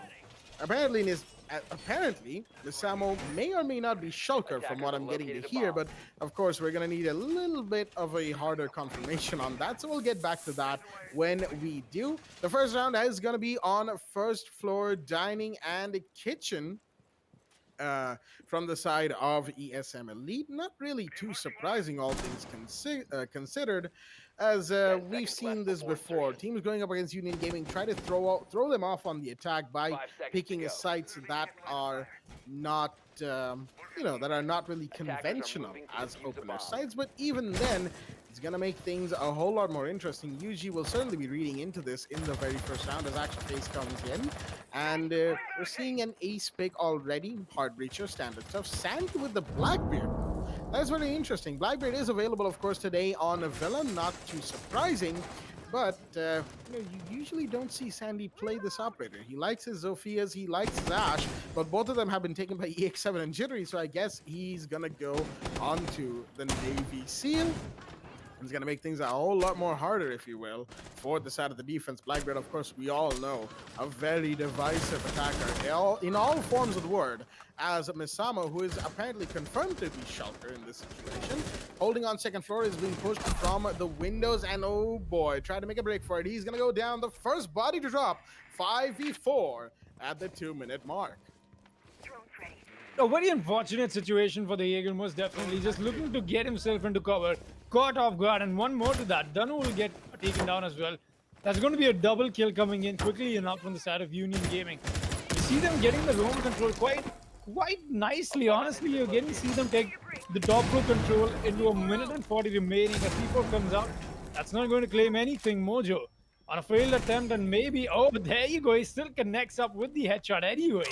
Gets it on to EX7. We've still got 4 more attackers alive and angry. They're looking to make this conversion. They're looking to make this push. We've not got a whole lot of commotion happening on site though. Top flow control, very well done. Very quickly so from the side of Union Gaming so far. Not enough noise on site. Sandy on top as well. We are not getting to see that push out of Laundry come out here. Just like I said, Michelangelo still looking to just commit to this angle, and look at that. Commitment comes with some rewards as well. We've got C4 coming out, Triple Ninja. On the pulse, got the heartbeat, and, well, denied it as well. Still got 50 seconds and counting down to it. Anything could happen at this point. A 3 versus 3.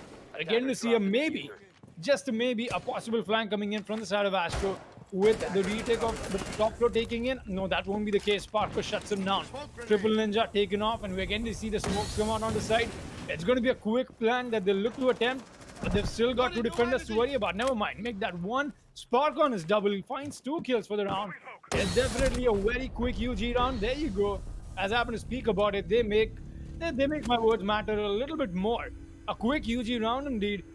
Quick 2K, I believe that is for Sparko. A good double kill that he was able to walk away with. But hey, more importantly, it was just Union Gaming able to get the roam clear done very well in the beginning of the match and just able to keep that advantage for them, not losing any lives. A good first round in terms of attack.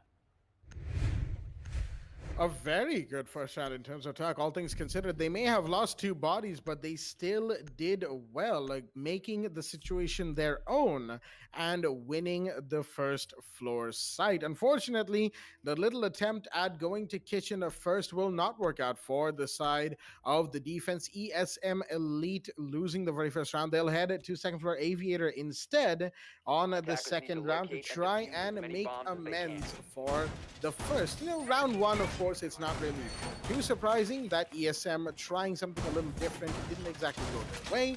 They were, of course, trying to sort of find out what Union Gaming's doing, right?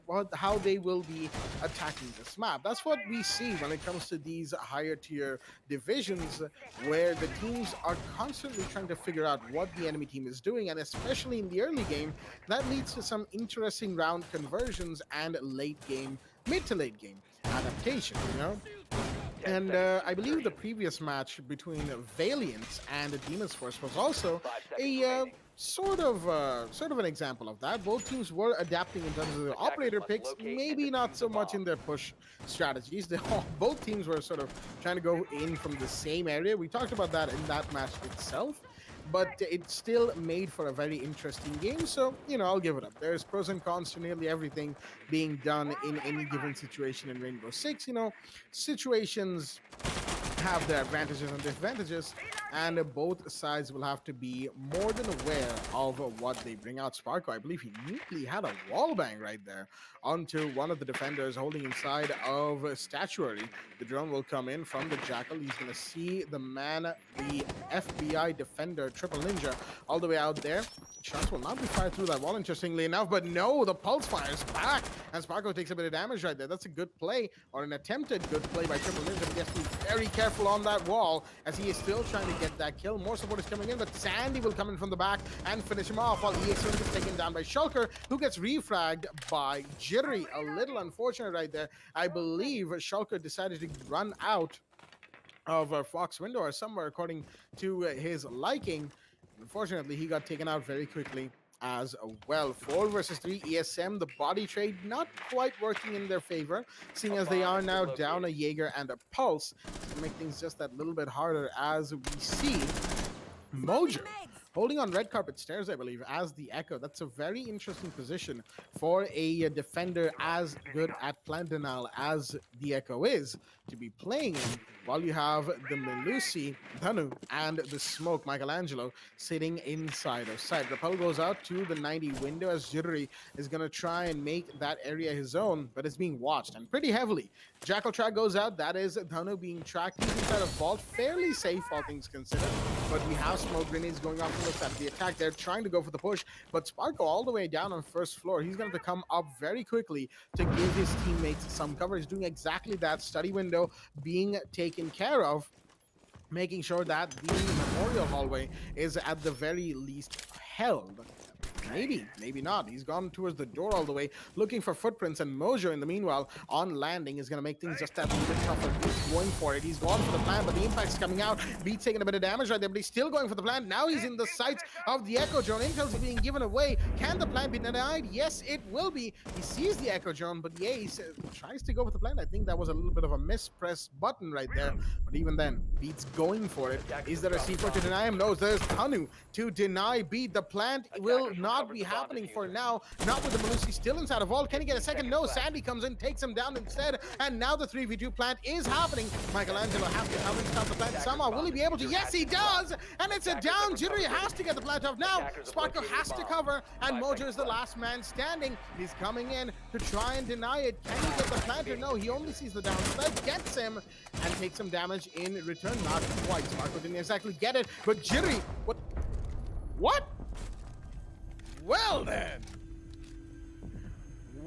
ladies and gentlemen, Jittery, I think we may have just hit him with a dose of the caster's curse, ladies and gentlemen, as we will see in the instant replay. We were talking about how, you know, Jittery is such a good player and all that. We were going on about a whole tangent in that regard, but man, that's one way to end the second round, that is for sure. 2-0 is the scoreline. Going into the third round, we're headed back to Aviator and Games Room. Well, in Jittery's defense, he did specify to us very clearly that he's in a slump, so it's okay. It's we're going to let him walk away with that. It was quite the I think this time it actually counts. Most definitely a very comical finish, but a very well needed one as well. You know, just coming out to that very intense moment of who's going to win this round because of those 30 seconds being so crucial in a 3v3. We saw some really close stuff happen, you know, with the whole denial saga, with the whole attempt of a diffuser and whatnot. It was quite the long 30 seconds, if I may, because you come out to these very intense and close rounds on Villa, you can never really put your finger on anything. Fortunately, it was Jittery's good performance that he made happen. We did see that sledge kill come out from the side of Sandy as well. I think that is what initiated and just happened to cement their diffuser plan, make it all the while more easy for themselves. But hey, here we are, 2-0, Union Gaming able to take advantage on the attacking side of this map.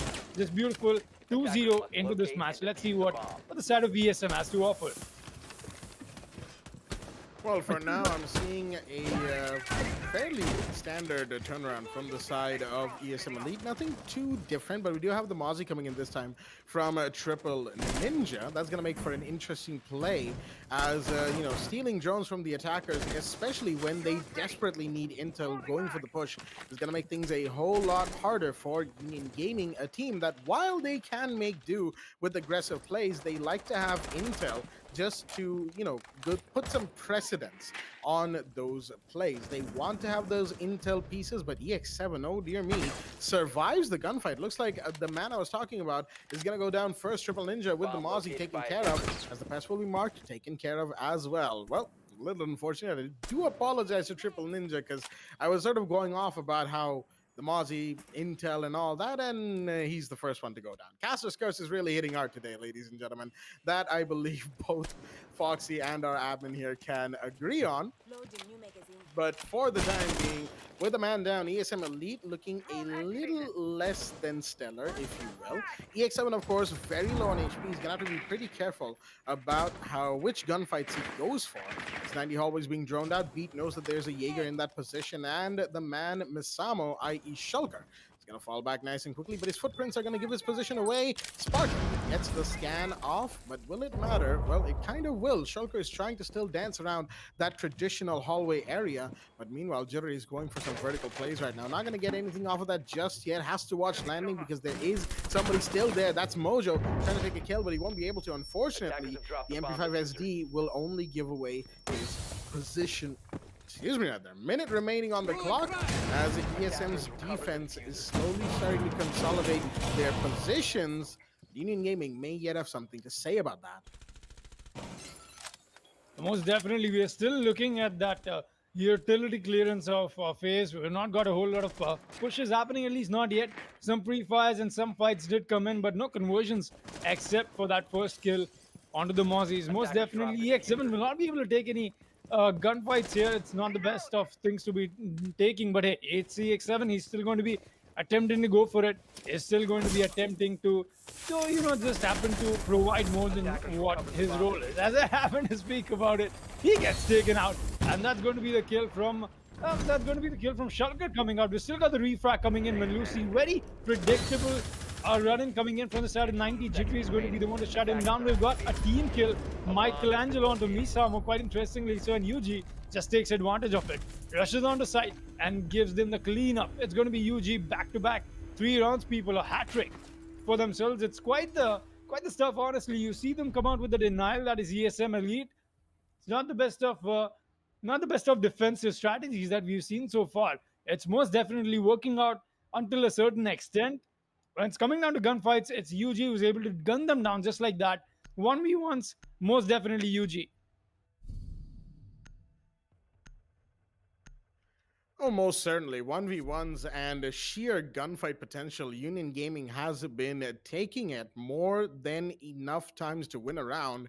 And more than that, right towards the end, unfortunate for the Malusi, very predictable push out through the recently breached vault wall. The ace sort of abandoned that position. Beat knew that he was needed elsewhere, but Jittery was there more than ready to make sure that no flanks came up inside the defense. And unfortunately, Michelangelo just just team killing Shulker right at the end. Not a that's gonna be a yikes from me, Captain. As 3-0 scoreline, ESM Elite's defense not looking fresh today. They look a little out of it. They look a little all over the place. Or it could just be that Union Gaming is simply outplaying them in more instances than we are probably able to keep up with. Or that could just be ESM not exactly being up to par. I mean, there's a whole lot of questions being asked of both teams right now. And Union Gaming, are the ones coming up with more answers. ESM, not so much. If this were a pop quiz, I don't like the chances of ESM Elite at the very least, all things considered. Triple Ninja with a shield on that main bedroom door, just holding on a tight little angle all the way towards a closet. Standard stuff that we get to see as it goes from the side of the defense. Nothing too special, but then again, when you're down 3-0 against UG, you don't exactly want to bring out too many experimental strategies. EX7 in the middle, going to swing wide, sees the Jaeger, can't get the kill, not even some damage done. When you hear the prone coming out from Misamo, though, Shulker trying to make some plays right now, and EX7 will actually back off. I think he wants some drones to come in, as one of the sonic bursts from the Echo drone will be heard, but Sandy will be the first one to take a kill. That's Mojo of the board. Where did that happen? That is your Echo gone. Big drop right there. Some plant denial potential has been snuffed. More than that, that's a ton of intel that the defenders can no longer use. ESM Elite losing a body early. A little bit of an unfortunate situation. Is EX7 still going for these peaks? He's got a little angle to work with, but of course he knows that whoever is there is either out towards 90 hallway or inside of Games Room. Misamo holding 90. He's got a Banshee and some barbware for support. EX7 pretty much self-droning right now. I'm very interested at their strategies. Tons of utilities being deployed to try and get that main wall of a bedroom, as Michelangelo will see the Ash, but couldn't quite get it. He will on the second turn. Jittery, unfortunately, not quite having his whereabouts with him, but Sandy does. He's going to get that kill, pushing up Astro stairs, takes down Michelangelo, uses a grenade for the Banshee. As a minute remains, ESM once again in a little bit of a tight spot. 60 seconds, that's what is going to separate us from this possible round that UG is looking to take. As EX7 gets on the side, he gets another frag. Triple Ninja, not alive anymore. Misamo looking to get this refrag onto place, and yes, he does, but no. Sandy pushing up onto point blank range. There's no way he misses that. Gets that frag. It's a 1v3, and this is looking really embarrassing for ESM until the Malusi brings in that attempt of a clutch. Turned into a 1v2. We get to see the denial come up from below. Is that what she's trying to do? That is exactly right. Sparko knowing exactly what's coming up, but that's a little too late. We got that hole come onto the side of red stairs. The plant has already gone down. Looking at the diffuser from the long angle, you've got the DMR to work with as well. Sandy just happened to bring up the Sledge's SMG-11 himself. He wants to finish this, and he will. Sandy gets the final frag, and it'll be Union Gaming, people. 4 rounds back to back. Blackjack, is this even Division 1 we're talking about? Is this the match? Is this the same match we were able to give out a very different introduction in the beginning that, hey, all right, not you, but maybe me at least for sure. ESM and UG, such good teams, such big teams, big names, 4-0, not the score I was expecting walking into this, just knowing that how much potential both these rosters happen to carry. Looks like UG is a little, a little offended by the fact that we've got so many teams just able to contest for that champion spot they've been holding for so long in this league. And I think that is exactly what it should be. That aggression, that kind of desperation is what we love to see, and that's something UG has brought on board. 4-0, amazing, good, amazing, clean rounds that Union Gaming has brought on board. And it's not even defense. It most definitely will be a very interesting unveiling of a second half into this match. It's going to be a round 5 underway.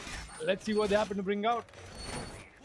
I mean, at this point, it really depends on how many rounds in the second half we're going to have. And I don't mean that as any form of disrespect for ESM Elite, ladies and gentlemen. They are trying, and admittedly, that last round was the closest one out of the first 4 that we have had so far.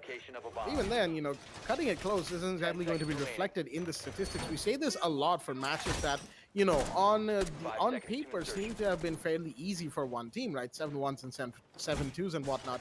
Especially in Division 3, I remember at the beginning of the week, we had plenty of games that were going fairly one-sided when you look at it now, a couple days removed, only with the numbers to go off of. But those close rounds matter, especially with the fact that ESM have been bringing it steadily closer and closer and closer every single round. There's been less UG bodies to worry about. There have been less players remaining. Even in the post-plan, it was a 1v2, very possible. Unfortunately, it just wasn't there for the side of ESM Elite. Could it have happened? Most certainly. But unfortunately, it didn't quite go that way. Sandy trying to go for a bit of a grenade play right now. He will finally take care of the Vulcan Shield and any and all utilities defending it. That's going to put Shulker in a bit of a bind because there will be somebody pushing up from behind as well. Misamo has to be very careful of his current predicament. Sandy is just one in the many that will be pushing towards this statuary Astro side. Unfortunately, yep, there we go. There, as I say, Astro. And where does he go down? That's an Astro. B's going to make sure of that kill, as it will be Shulker, the first one to fall yet again. Not really sure how that's happening, but Triple Ninja will make sure to get a retaliation, and that is Sandy taken care of. But UFE87 pushing up so close. He's almost right there, and he will find one. That's the Goyo gone, but he has to watch his back as the Melusi's coming up as well. But no, he wins that. How does he win that? EX7. Oh boy, that's not going to be good for the side of ESM. Once again, a 4 versus 3. Danu is off the board, and we are only at the minute 50 mark. So much time in this 4v2. Oh boy, UG once again in the driver's seat. It most definitely is. I mean, you just happen to look at this. A minute remaining. We have only one defender left. The last person, that's going to come down to Michelangelo, but it's a lost cause at this point. I'm sure we're able to see that, and Sparko happens to just show us to that, illustrate that a little more colorfully. So I'm going to put a bullet through the last living defender, and that's going to be a cleanup. Just look at that pre-fire, just able to come off with the information. They're always able to have eyes on the side. I think that's something that Union Gaming has been able to do a little more easily than we saw them do in the beginning of this match. We're getting to see that the last 2 rounds, especially Union Gaming, 2 people or at least 1 man always manning the drone, able to give so much information to all of these people who are able to pick up these frags. It's amazing. It's only coming down to Union Gaming to watch out for themselves, because you don't want to get too ahead of yourselves. ESM is still something you've got to be scared of, and there you go, just throwing them off balance a little bit. Sparko with that bait and switch just comes out with the Ying pick, switches to the Dokubi towards the end. Dokubi is, I think Dokubi is really working out for Union Gaming. They've been enjoying playing it 3 rounds in consecution now, so it most definitely, it's one of these operators you can really rely on when it comes down to just disrupting the side of your opponents. You want to make sure you're bringing in that confusion element for them and for yourselves as well. But that's something that Dokubi most definitely it's going to fill that role in for you. We're getting to see that happen from the side of Union Gaming. 5-0, it's not every day we get to see this in Division 1, honestly. It's been a while. One-sided division matches are a myth. At least that's what I thought. Clearly not. 5-0, quite the score difference, you come out to see defensive map like Villa, at least a few rounds from a team like ESM to walk away with. UG says no. UG has been denying them, excuse me, there back to back, not allowing them to even gain a little bit of momentum. We see the mid round, just somehow just sneak in a little bit of hope for ESM, at least deep down there in your hearts. UG has taken that out as well now with the past 2 rounds, just the way they've really come out with some good performance and some good picks. And like I said, despite the strategies being really good from the defensive team, when it's coming down to winning gunfights, UG has been able to do that just a little bit better than what ESM has brought out today. No doubt ESM's players, amazing gunners. I've talked about this quite a bit. ESM does happen to be one of those teams that loves to take gunfights. Today, it's just not in their favor. Most certainly not. And that has been reflected not only in the score count, but also in the way that this match has evolved just in general. Numbers are one thing, ladies and gentlemen. We were talking about this in the previous round, that the numbers may or may not reflect accurately what happened in the match, in reality. But in this case, these first 5 rounds, unfortunately, only round 4 was the round where ESM Elite really put up anything, noteworthy, if you will. And that too was a 1v2 that could have happened, but didn't. Sandy's going to go for a bit of a grenade to take care of any utilities placed towards Vault or anybody in Vaulted, just in general. As Jitter is going to start things off by finding Tanu. That's a big drop. Jitter's going to take a bit of damage, but no, he's going to get the down and kill on Shulker. Oh boy. Pre-firing the angle, Shulker finds himself in the line of sight of the man himself. This time he's going to find Triple Ninja in the meanwhile. And now you have Mojo trying to push up very hard on the balcony. But no, EX7 comes up mainstairs just to shut him down. And now it's all down to the smoke, and he's going to get one. That is the Zofia gone. Michelangelo, that's all he can do. Sandy just walks in, finishes off the round. Union Gaming, they have found their stride, ladies and gentlemen, and they are not backing down. I mean, at this point, they are very much settled in for the ride that they're taking ESM on, as we will see in the instant replay. Just like Foxy said, as he said, right there, one-sided Div 1 matches seemed to have been a myth. Sure, we've had 1 or 2 in the past with both teams not really being up to what their normal standards are. A bad day is a bad day at the end of the day. You can't really disagree with that. But today I believe is the first time we have seen a 6-0 conversion in the first half of a match. Ooh boy. Why I happen to just put all the while more emphasis on the same fact that you just happened to talk about Blackjack. We see Union Gaming pulling out this very good move right now. See, it might be ESM's bad day, but UG is going to secure themselves such a huge round advantage if they do happen to walk away with a 7-0. That's of course something we are most definitely looking at staring down the barrel right now. 7-0 is most definitely a possibility we are looking to see happen. And if they get that for themselves, it's going to be smooth sailing, at least, well, not smooth sailing exactly, but smoother sailing than what you'd expect out of this Division 1. Once again, coming back to the points table, we see so much competition, just too much neck to neck, really nail-biting competition when it comes down to Division 1 matches.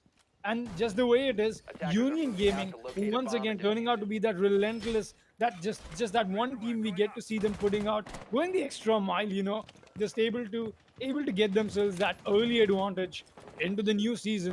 And that's what I would do as well. Honestly, you're able to see them take this early advantage for themselves. It's not only a good move, but it's a great one. It'll be helping them into the season further ahead. Let's see if any other teams can make that position they so happen to be mounting onto a little difficult.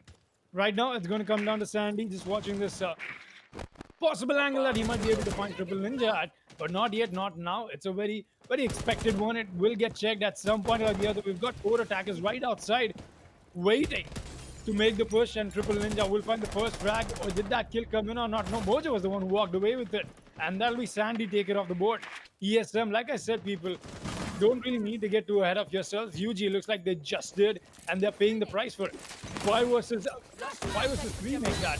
As look at this utility dump coming out from the side of the attack. This is most definitely a very comical push that we're getting to see once again from the side of Study. But hey, it might just work. EX7 with a quick refact. 3 versus 4 and back into effect. Let's see what happens. Minute 40 on the clock, and it's going to make things a whole lot more difficult for the side of UG if they cannot get another body right here, right now. EX7, of course, he's nowhere in proximity to Mojo's grenade, so he will be just fine down below. Still on the roam, the Legion are doing a bit of work to take care of Shulker. That is your Ying gone. That's a big drop, mind you, for the side of ESM. I believe that they wanted to emphasize with the Ying's Candelas, but no, the Ying gets another one. That's a big peak, mind you, and a risky one from Jittery, but he will take down Thanu, and Thanu acknowledges the shot right there, interestingly enough.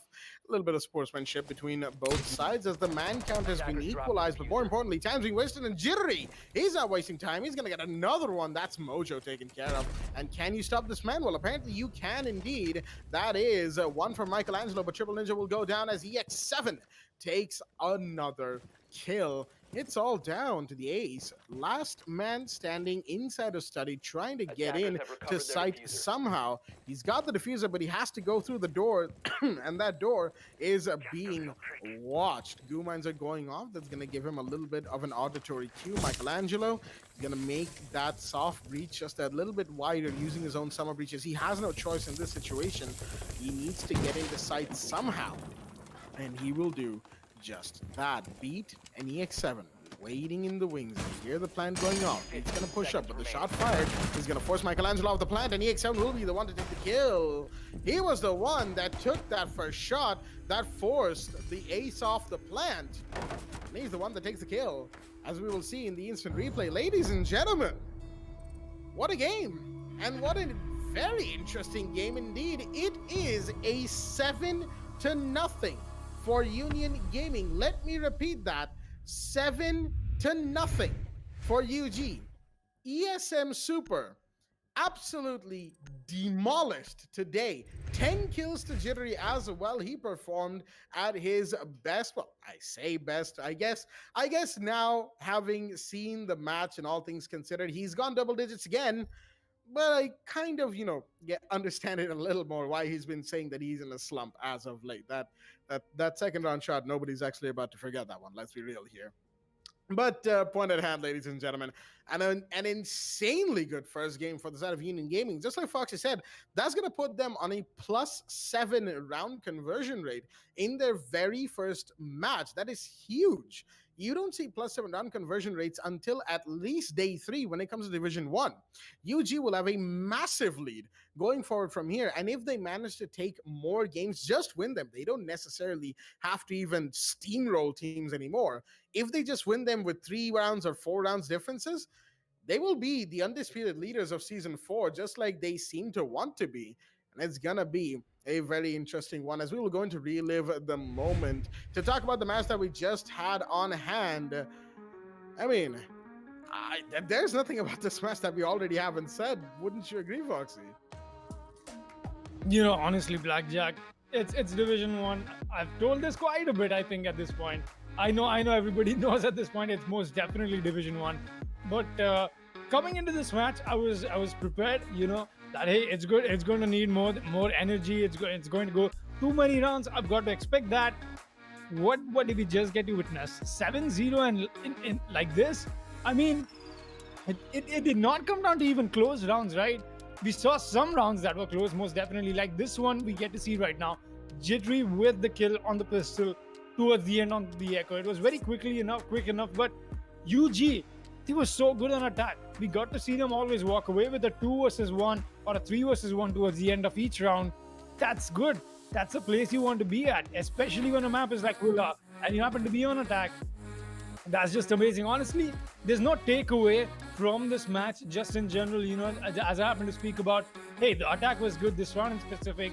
We got to see a good strategy come out, especially that shield positioning, etc. None of that coming down to it. And sadly enough, I really cannot pinpoint this down to the fact that ESM played this bad.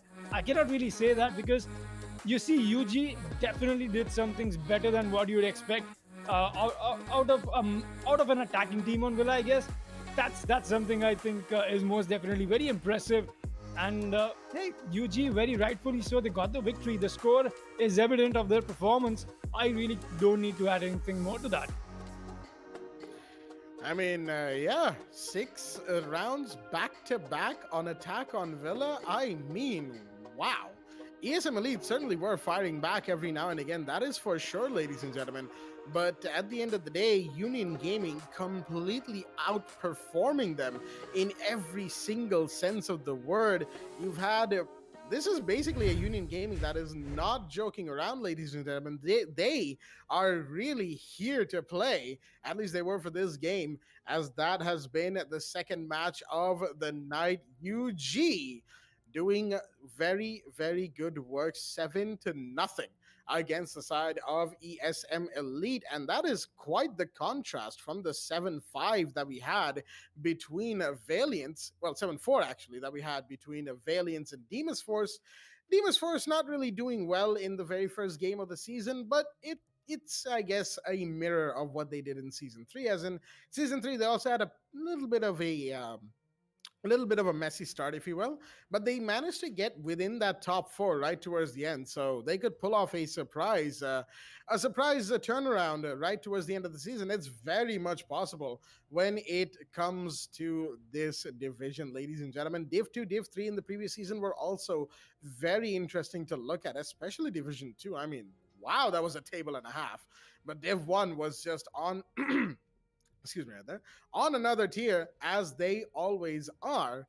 But for the time being, of course, we aren't exactly done with the matches of the night. Obviously, we will be looking at the table of the division right now, something that we are bringing out every now and again to show our viewers where the teams stand. Union Gaming, just look at that, 7 in their plus minus category right there, and 3 points. That is a gigantic leap over LYSE Valiants, who won by 3 rounds today. I mean, I cannot emphasize how huge that is. Union Gaming, say they win like 7-4 tomorrow, right? 7-4, 7-3 tomorrow. If they win their match like that tomorrow, that plus minus will most likely go into double digits in week 1. In week 1. That is the significance of what they have just pulled off. To put that into perspective, you don't see double-digit, round conversions until the final week. That's when you start hitting round conversions of like 12, 13, and all that. UG will be close to that at the beginning of week 2. Let that sink in. You know, it does bring me back to one of these things. And quite interestingly, I don't know what's wrong with me. I happen to bring out these similarities and just pin them down. You go back to the last season into Season 4, Union Gaming only had 4 round losses in the entirety of the season. Yeah. I still remember that was around Season 4 in the last league as well. And here we are into the Pro League, Union Gaming setting themselves up for that possible almost flawless victory into Division 1. I mean, that is a flex, right? You happen to bring out a 0 on the day 1 of your debut into Season 4, into Division 1. Union Gaming, very happy right now walking away with that victory. But my eyes and my questions are a little more focused towards ESM Elite. What's really going on there? I will be finding out more information on that, I guess later, excuse me. I'm not sure why we've got these words really jumbled up today. But hey, that is that, and that was the first 2 matches we just got to witness. We've got another one coming right up. It's going to be a very fan-favorite teams once again, Kira Esports and Monka S. We'll see you guys just after this break. I'm Foxtrot, and this is my co-host Blackjack. See you guys in just a bit. We head for the sky, it's alright. Our wings wouldn't fly, it's alright. If we are crashing down again, pieces of love, it's alright. Scattered in mud, it's alright. You're giving me a lie again. And tell me what you want, this time I won't take it to the heart. Cause I know we won't make it out, I've heard it all before. Yeah, tell me what you want,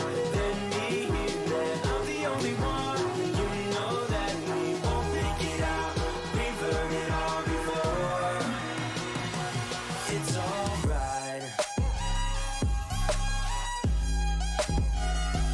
It's alright. It's alright. It's alright. It's alright, so let's move on. It's alright, so let's move on. It's alright, so let's move on.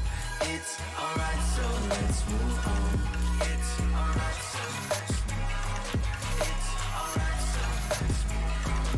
It's alright, so let's move on. It's alright, so let's move on. We head for the sky, it's alright. Our wings wouldn't fly, it's alright. If we are crashing down again, pieces of love, it's alright. Scattered in mud, it's alright. You're giving me a lie again. And tell me what you want, this time I won't take it to the heart. Cause I know we won't make it out, I've heard it all before. Yeah, tell me what you want, let me hear that I'm the only one. You know that we won't make it out, we've heard it all before. It's alright. Hey! It's alright.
We head for the sky, it's alright. Our wings wouldn't fly, it's alright. If we are crashing down again, pieces of love, it's alright. Scattered in mud, it's alright. You're giving me a lie again. And tell me what you want, this time I won't take it to the heart. Cause I know we won't make it out, I've heard it all before. Yeah, tell me what you want, let me hear that I'm the only one. You know that we won't make it out, we've heard it all before. It's alright. It's alright. It's alright. It's alright. It's alright, so let's move on. It's alright, so let's move on. It's alright, so let's move on. It's alright, so let's move on. It's alright, so let's move on. It's alright, so let's move on. It's alright, so let's move on. It's alright, so let's move on. We head for the sky, it's alright. Our wings wouldn't fly, it's alright. If we are crashing down again, pieces of love, it's alright. Scattered in mud, it's alright. You're giving me a lie again. And tell me what you want, this time I won't take it to the heart. Cause I know we won't make it out, I've heard it all before. Yeah, tell me what you want, let me hear that I'm the only one. You know that we won't make it out, we've heard it all before. It's alright. Hey. It's alright. Hey. It's alright. It's alright. It's alright, so let's move on. It's alright, so let's move on. It's alright, so let's move on. It's alright, so let's move on. It's alright, so let's move on. It's alright, so let's move on. It's alright, so let's move on. It's alright, so let's move on. Alright, so let's move on.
We head for the sky, it's alright.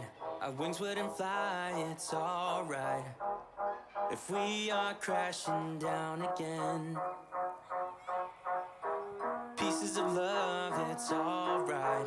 Scattered in mud, it's alright. You're giving me a lie again. And tell me what you want, this time I won't take it to the heart.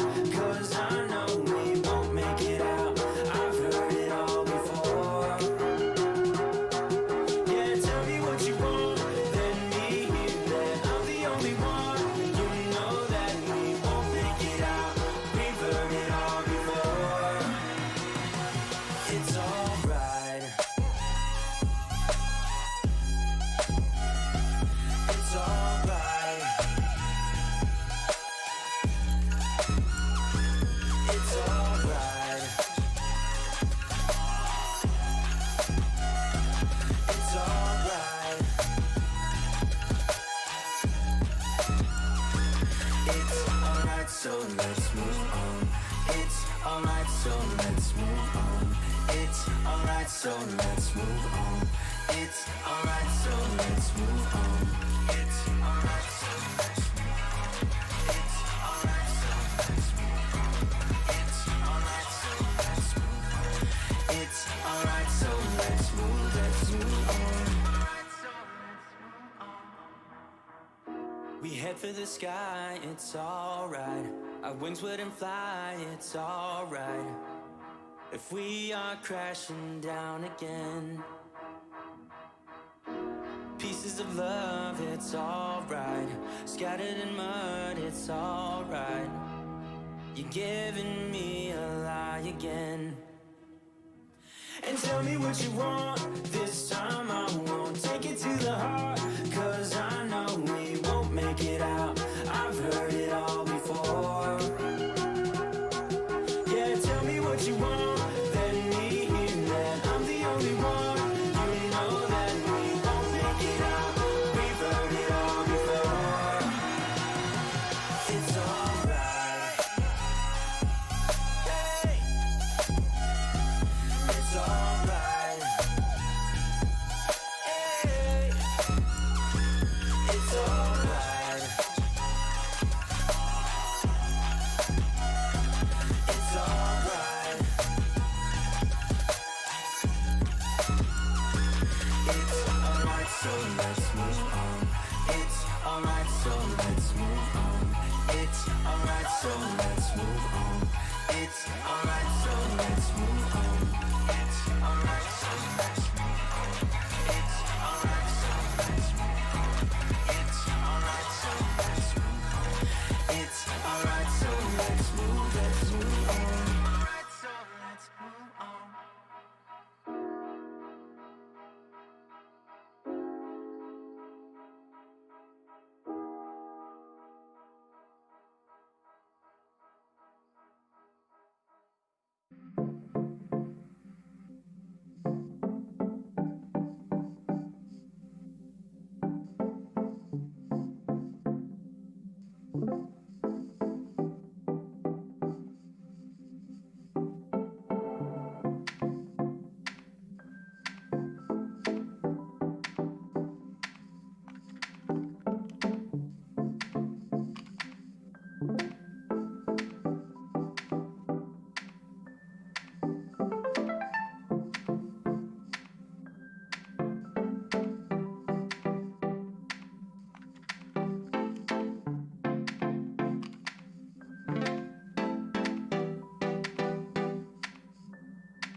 We head for the sky, it's alright.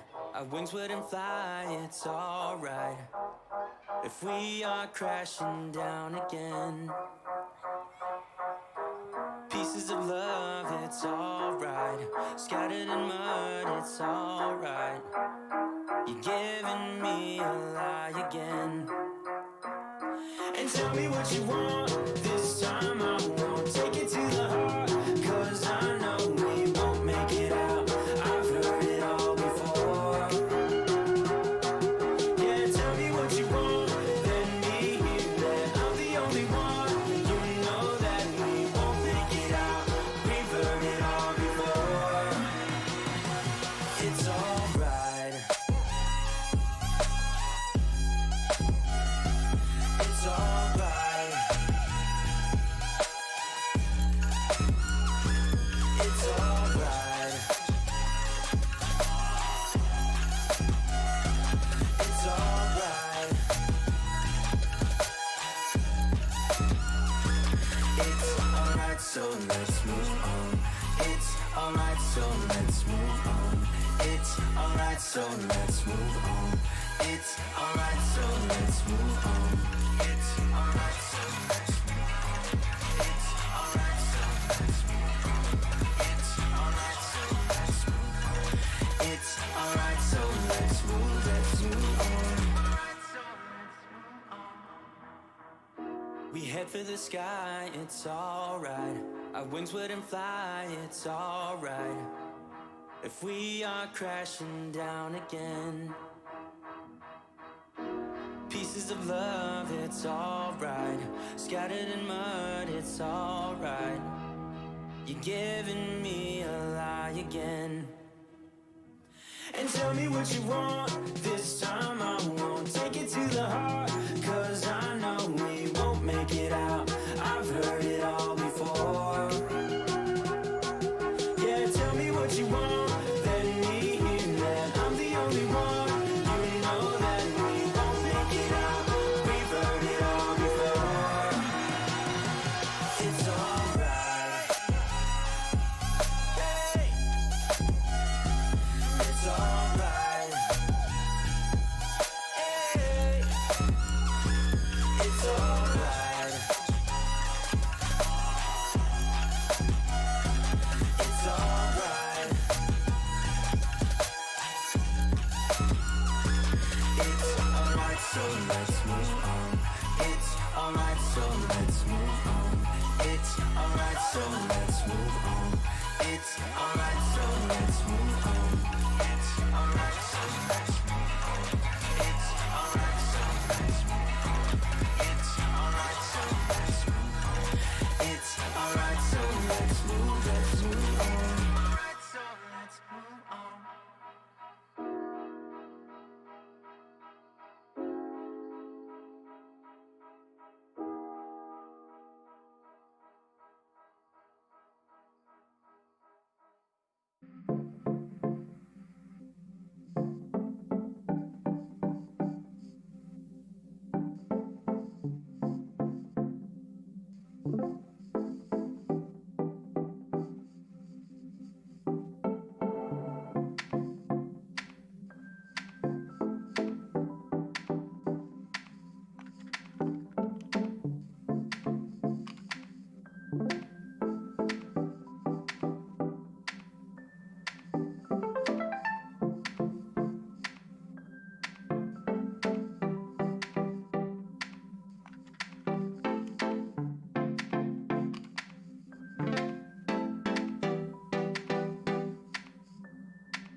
We head for the sky, it's alright. Our wings wouldn't fly, it's alright. If we are crashing down again, pieces of love, it's alright. Scattered in mud, it's alright. You're giving me a lie again. And tell me what you want, this time I won't take it to the heart. Cause I know we won't make it out, I've heard it all before. Yeah, tell me what you want, let me hear that I'm the only one. You know that we won't make it out, we've heard it all before. It's alright. It's alright. It's alright. It's alright. It's alright, so let's move on. It's alright, so let's move on. It's alright, so let's move on. It's alright, so let's move on. It's alright, so let's move on. It's alright, so let's move on. It's alright, so let's move on. It's alright, so let's move on. We head for the sky, it's alright. Our wings wouldn't fly, it's alright. If we are crashing down again, pieces of love, it's alright. Scattered in mud, it's alright. You're giving me a lie again. And tell me what you want, this time I won't take it to the heart. Cause I know we won't make it out, I've heard it all before. Yeah, tell me what you want, let me hear that I'm the only one. You know that we won't make it out, we've heard it all before. It's alright. Hey. It's alright. Hey. It's alright. It's alright. It's alright, so let's move on. It's alright, so let's move on. It's alright, so let's move on. It's alright, so let's move on. It's alright, so let's move on.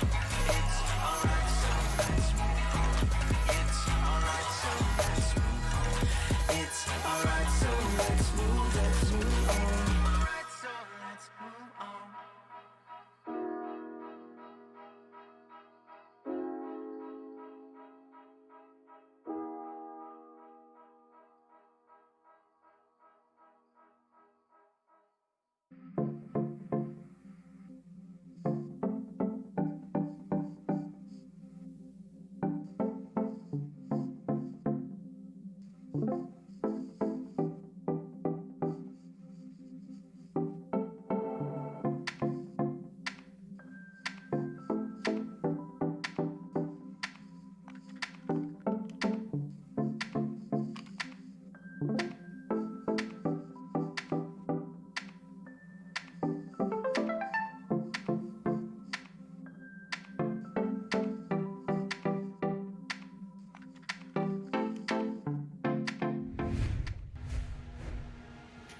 Alrighty then, ladies and gentlemen, welcome back to the WD BLACK Esports Club Pro League 4 Rainbow Six Siege, supported by Ubisoft, here with your hosts Blackjack and Foxtrot, and our admin Eisen, as we are here for the final game of the first day of this season 4, the fourth season for both of these teams, Kira Esports and Monka S. That is right. To finish off the first day, it'll be Kira Esports taking on Monka S, who are coming back from Division 2. That is right. Monka S, in a surprising turn of events, got demoted to Div 2 in the previous season. They made their way back up after topping that division with admittedly less trouble than expected.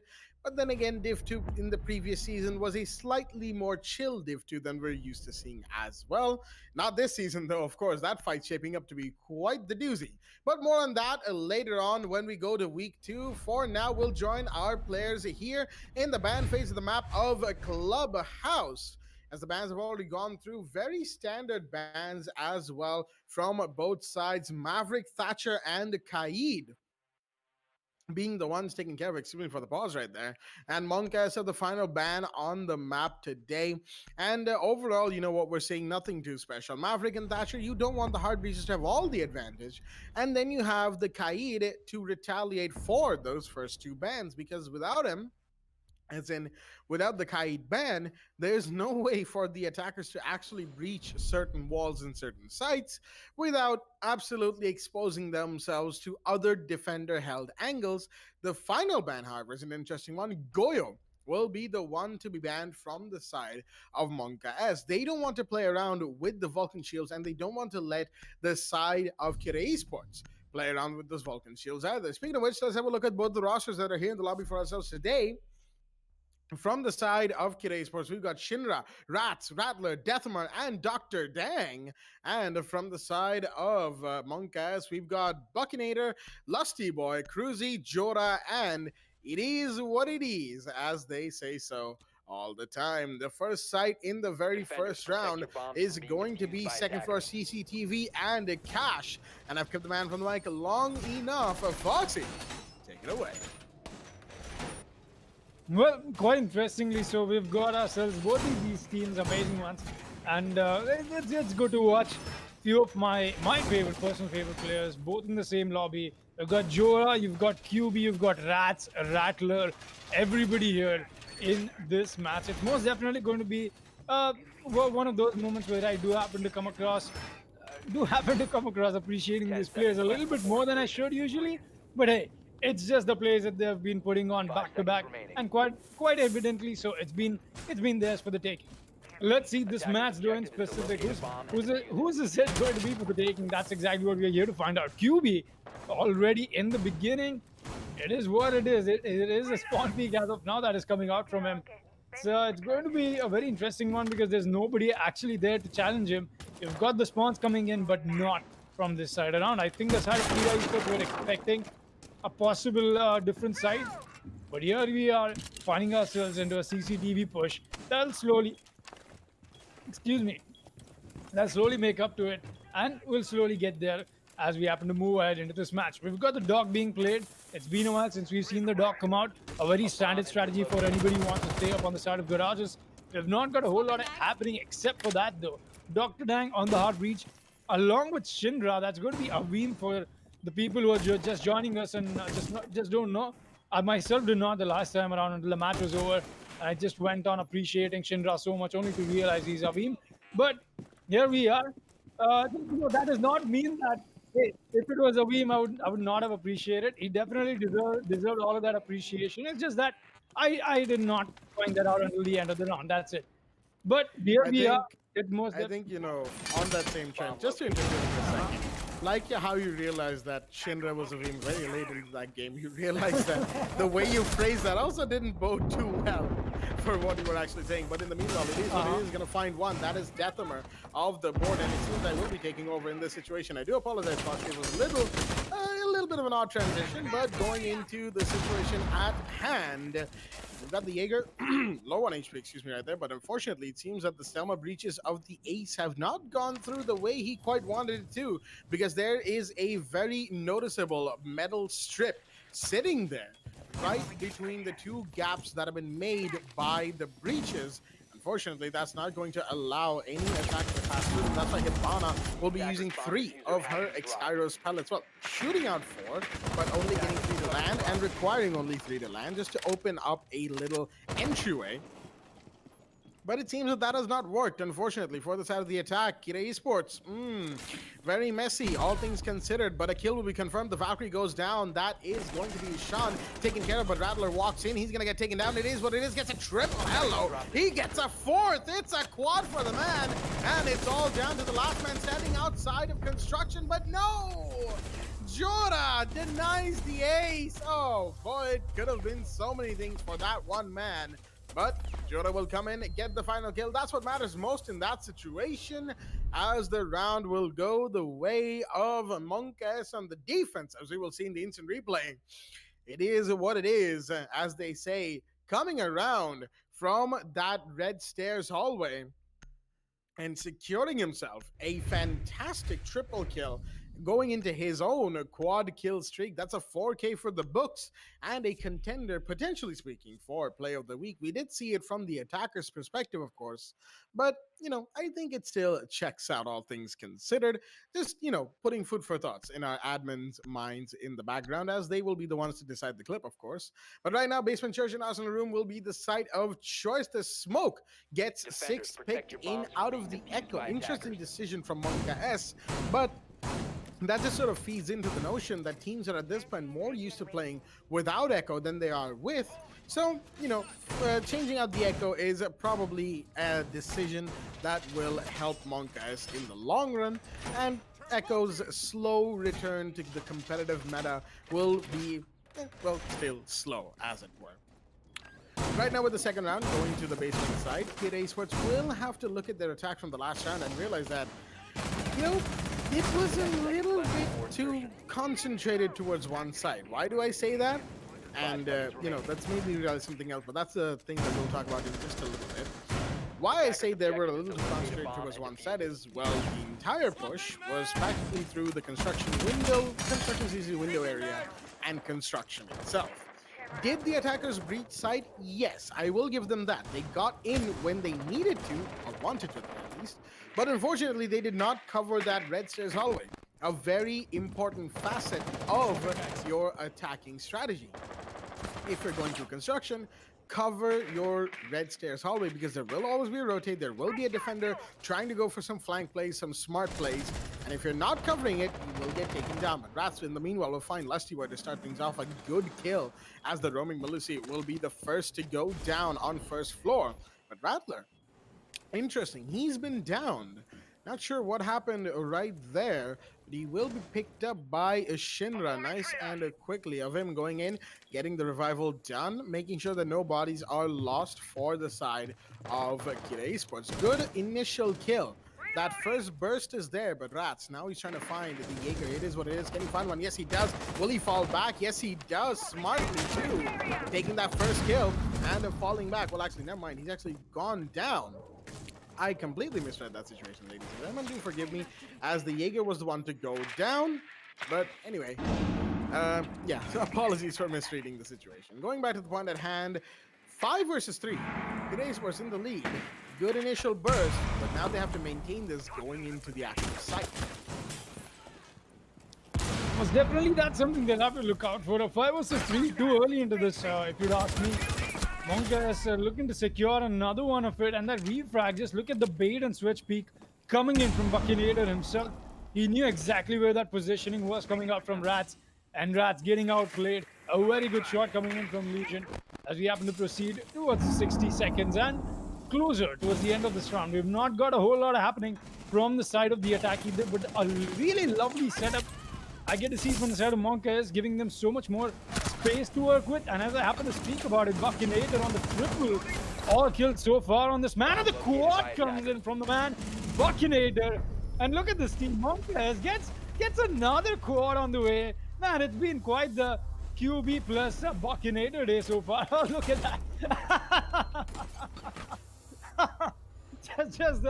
just the instant replay cam at over at that point. It is what it is. we did see another ace denial come out, but hey, it was not just about the ace. It was about Monka is able to perform on a solo basis. We are getting to see a 1v4 come out essentially at moments like these, and performances just able to outperform the entirety of Kira Esports. It's not the best of not the best of places to be for Kira, for sure. They happen to be on attack. I think they're a little shaken themselves. Just happen to think about it. But yeah, QB knowing and acknowledging the fact that if you got Dr. Dang in the lobby, Cruzy adding up to that acknowledgement just a little bit. But it is, man. It is what it is, pretty much. I'm sure, I can. Now that we are talking about it, it makes perfect sense. I know why QB's kept that username for himself. You come out to die so many times when QB is in your opponent that you see the death cam too many times. You just happen to make peace with your loss yourselves at reading his username. That it is what it is, right? Just move on from here, I guess.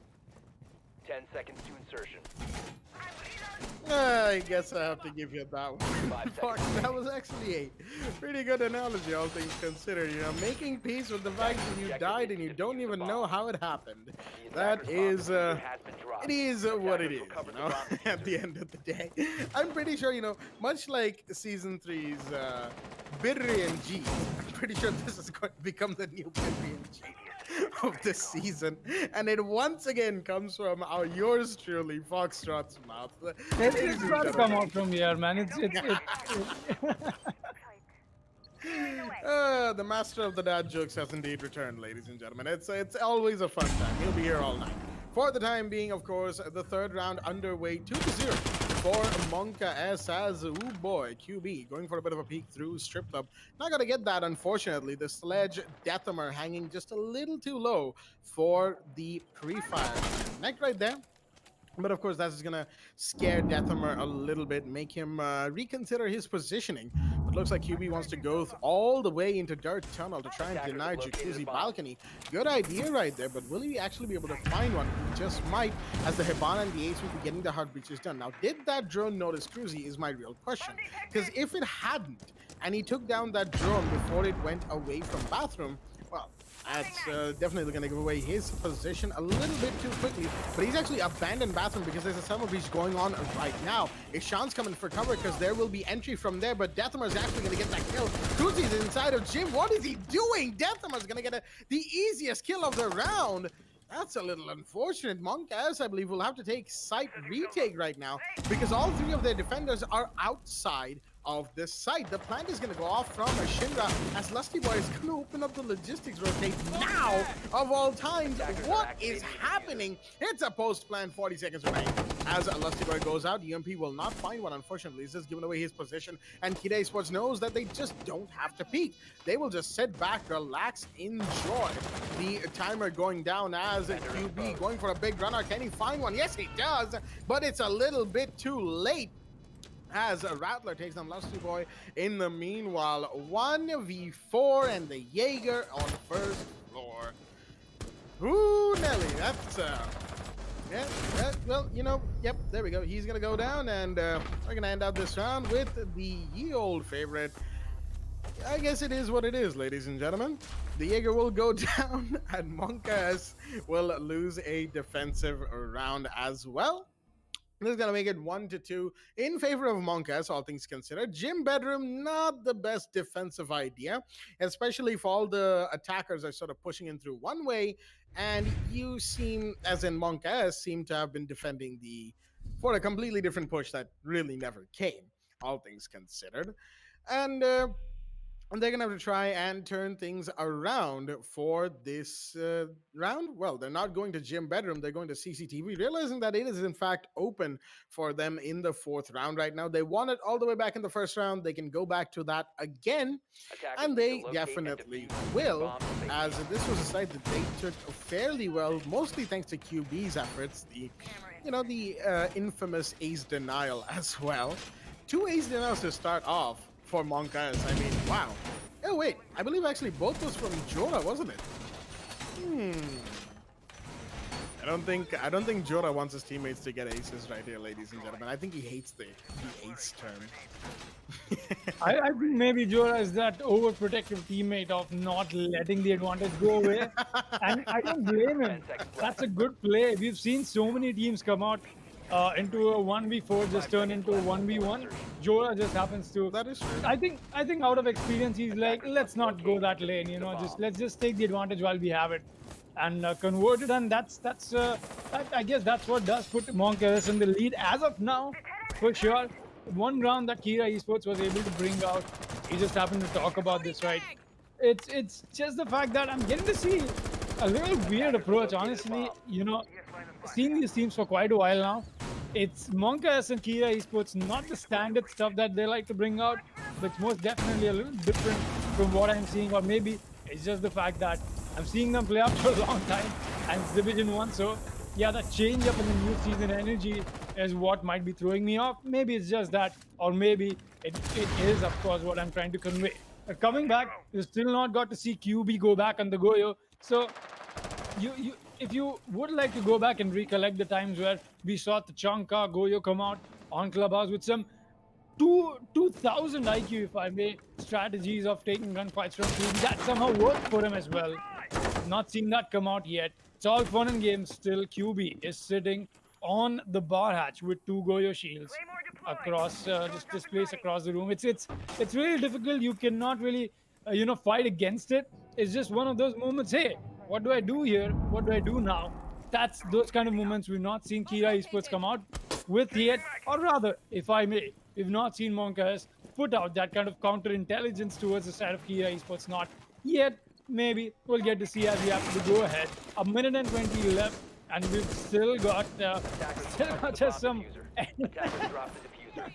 Alright, I'm really sorry. It is what it is. I really could not do anything but giggle that out, man. A team kill comes in out of nowhere, and that's out of nobody but Dr. Dang, who gets taken down. And now we look at a minute left with 4 versus 4.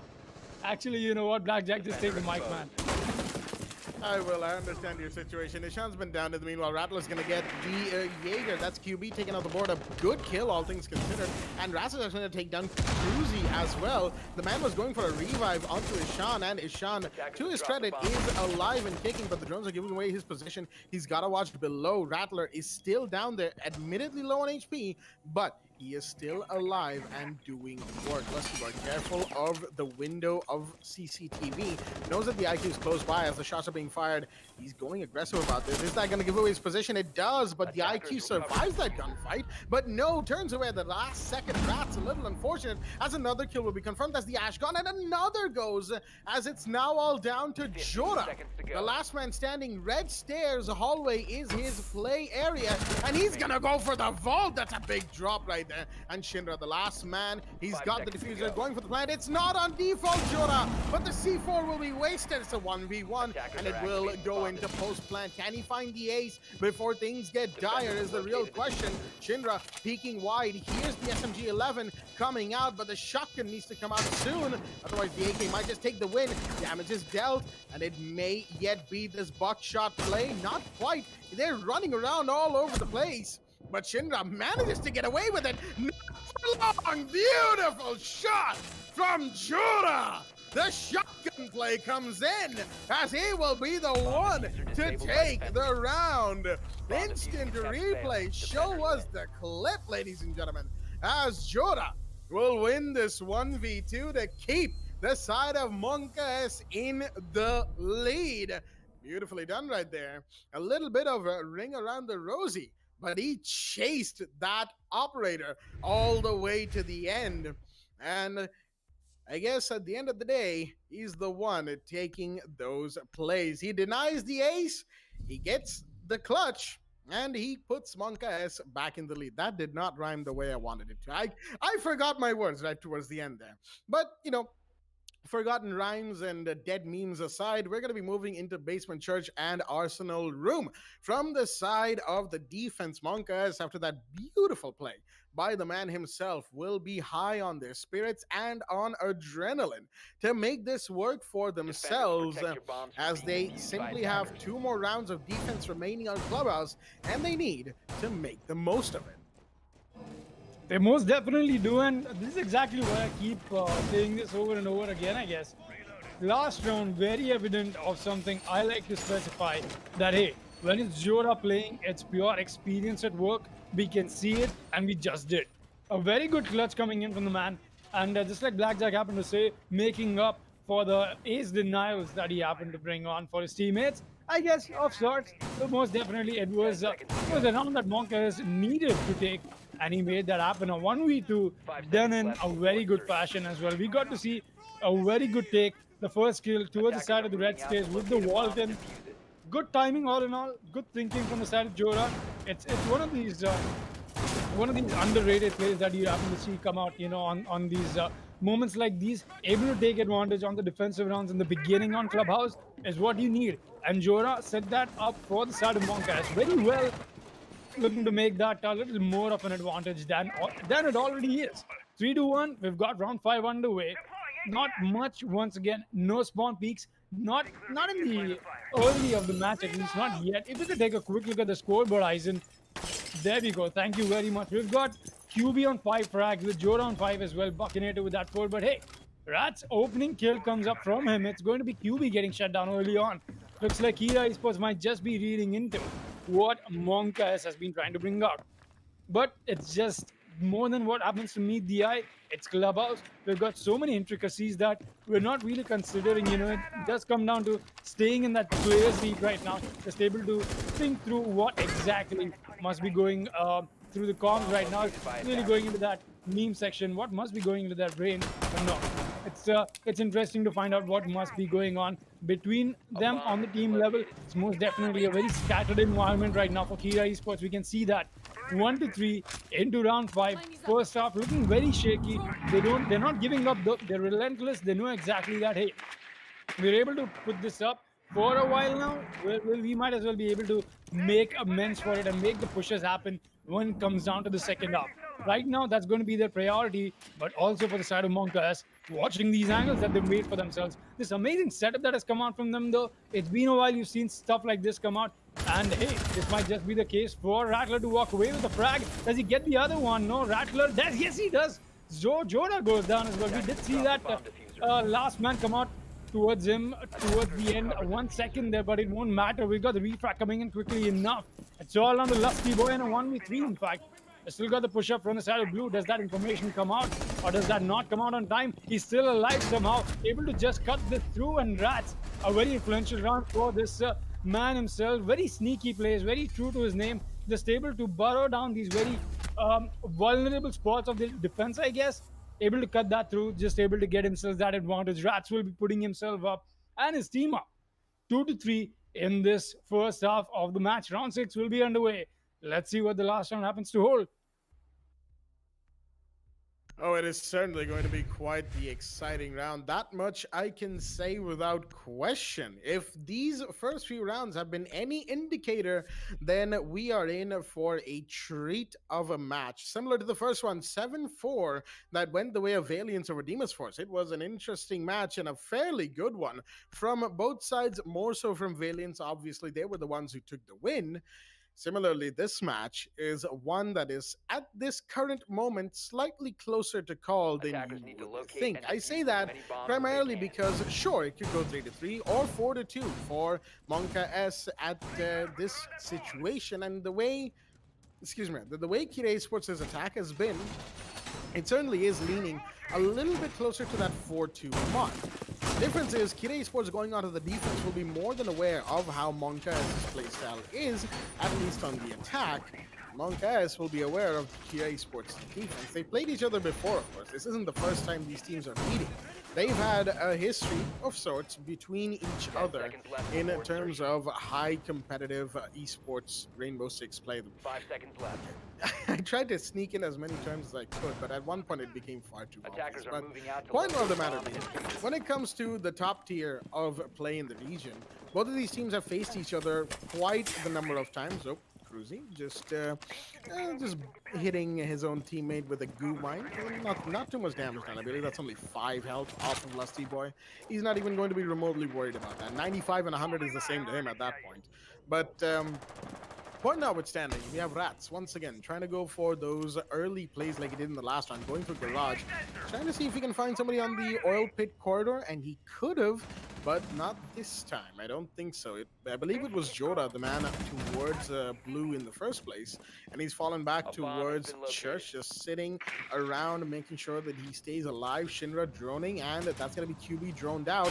He doesn't take out the drone, he goes for the kill. Ill-advised, as Rattler was already in position. Some damage is done to the Ash, but unfortunately for Mongaez, that is QB down first again. And not exactly the best situation to be in, especially if you're in that Monka's squad right now. Because the QB, he's the man to make some plays, but oh, well, okay, that's interesting. He's also going to disconnect. Rage quit.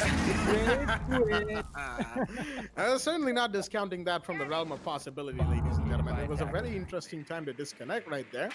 But, you know, all jokes aside, it's going to make for a little bit less of a solid round for Monka because that's one less person to man the intel, you know? Even if you're not actively influencing the round, you can still play on the intel devices, give your team much needed callouts. That won't be the case for Monka in this round. They're down a man in all sense of the word. And for the time being, it's going to be this 4 versus 5 that they need to win. 60 seconds, Kid Esports closing in. Round 6 is going to be another bloodbath. Indeed. Well, coming down to these 50 seconds, we've got the push-up coming in from the attack any moment now. And Buckinator, he's expecting that coming in from the side of blue. There's 2 attackers, but hey, the plan is already going down. Dr. Dang is sticking it. Rattler gets his double on the way. We've still got these defenders alive and kicking. What is happening with the denial? There's no denial. Cruzy comes up with a possible refrag. Or is that an attempt on this clutch? We've got Cruzy and Jora, the only ones left alive. Death Hammer goes down, but here's the refrag. Jora on the double kill. All right, this might just be an attempt that Monkas can convert, but it's very clumsy and just a situation that Kira Esports needs to take care of very intelligently. So Dr. Dang getting another kill. That's going to come down to a 1v1 that Jora has to find kills for. He won't be able to. Dr. Dang with the cleanup on the final one as well.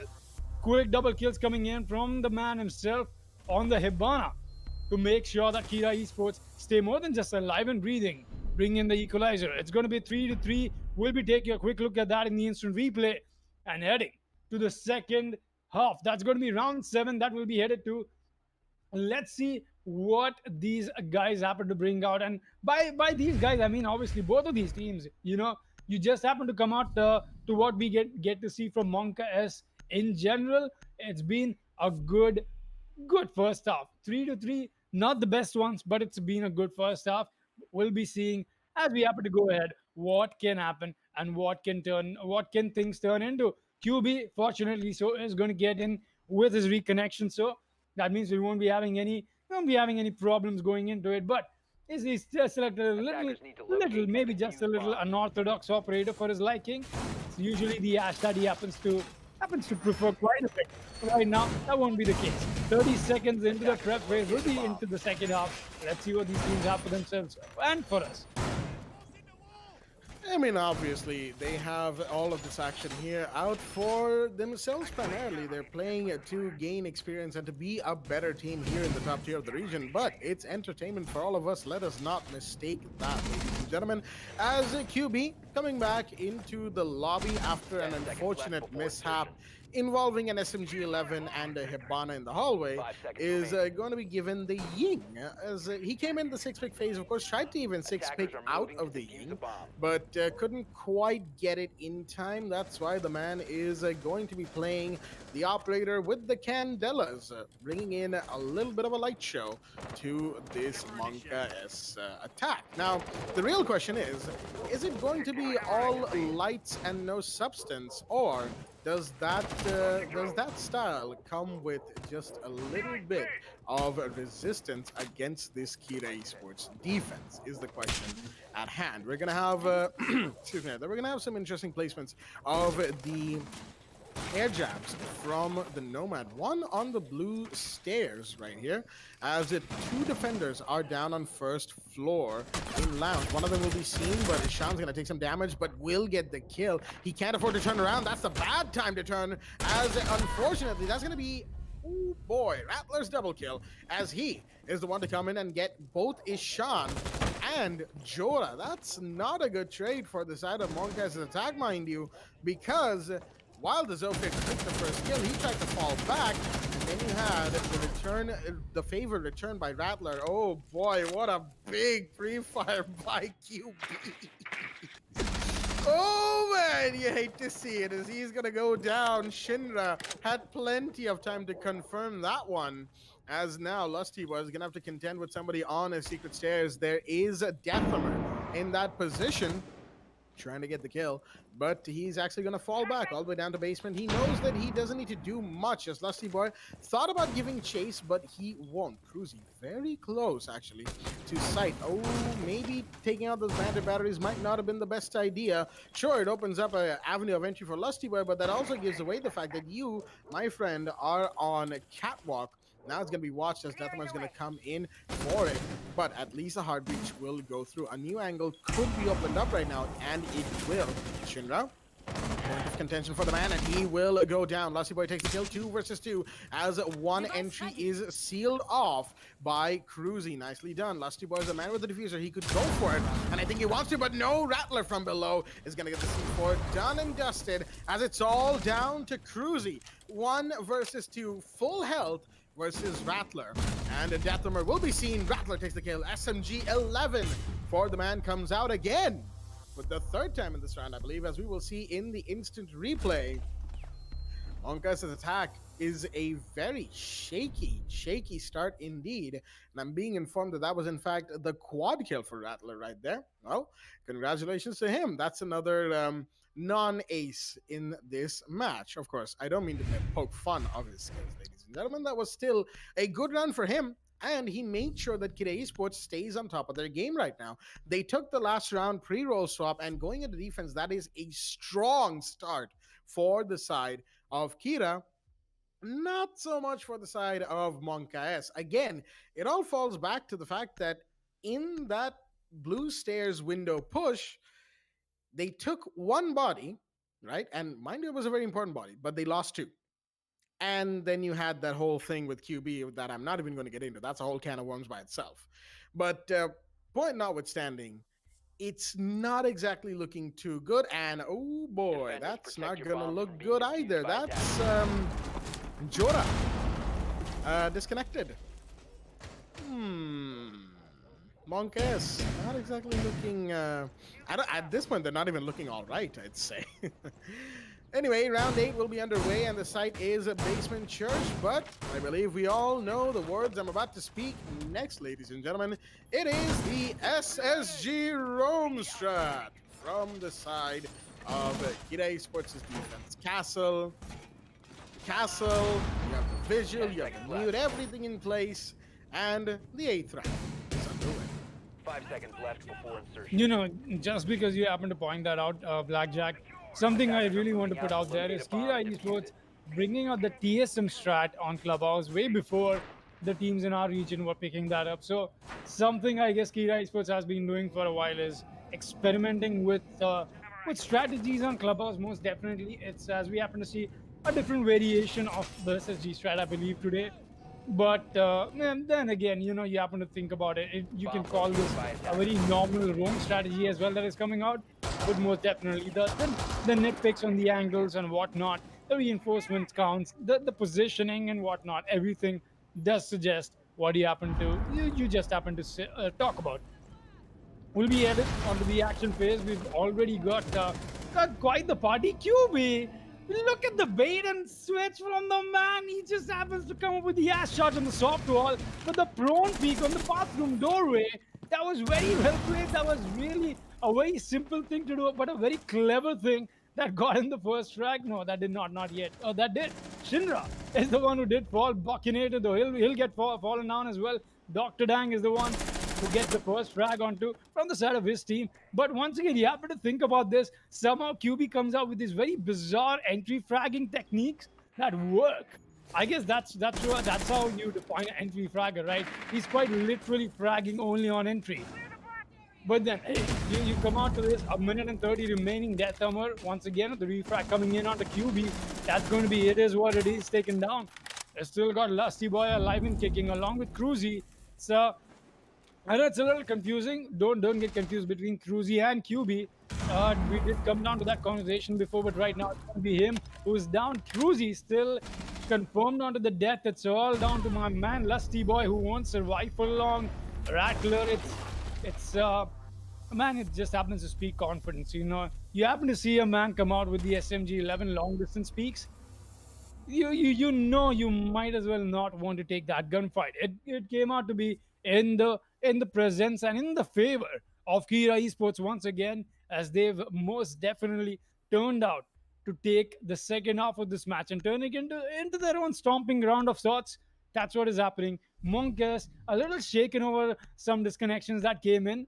I'm sure those 2 rounds must have been a little shaky. They're looking to make amends to that. Let's see what round 9 brings us. We'll be underway with round 9. Gym and bedroom is going to be the site. Once again, Kira Esports bringing in their very trusty ops. Nothing new, nothing huge of a change. And the same thing can be said for Monka S. We'll be headed on round 9. Let's see what happens. Attackers need to locate and All defuse things as many considered, it bombs was as they actually can. surprising the speed at which Kira Esports took the round, and I'm not sure whether that was Kira Esports being very aggressive, retaliating against QB being, so aggressive in the entry frag himself, or if it was Monka's positioning just not being up to par for themselves. I'm not sure what's happened to them on the attack, but in these first 2 rounds post roll stop, they haven't exactly been all there, if you will. You know what I really would like to talk about is most definitely Kira Esports has been putting the last few rounds on board for themselves. Yep. But interestingly so, we see these random moments in between the match, right? And you see 3 players of Kira Esports just having a drink or just having to chill over a very common area. You don't expect them to. Like the last one, we had 3 people on the side of the lounges below. Rattler popped off the double kill over there, and the round before that, that is of course. Then you come back to the last round. It was 3 of them onto the side of the bar.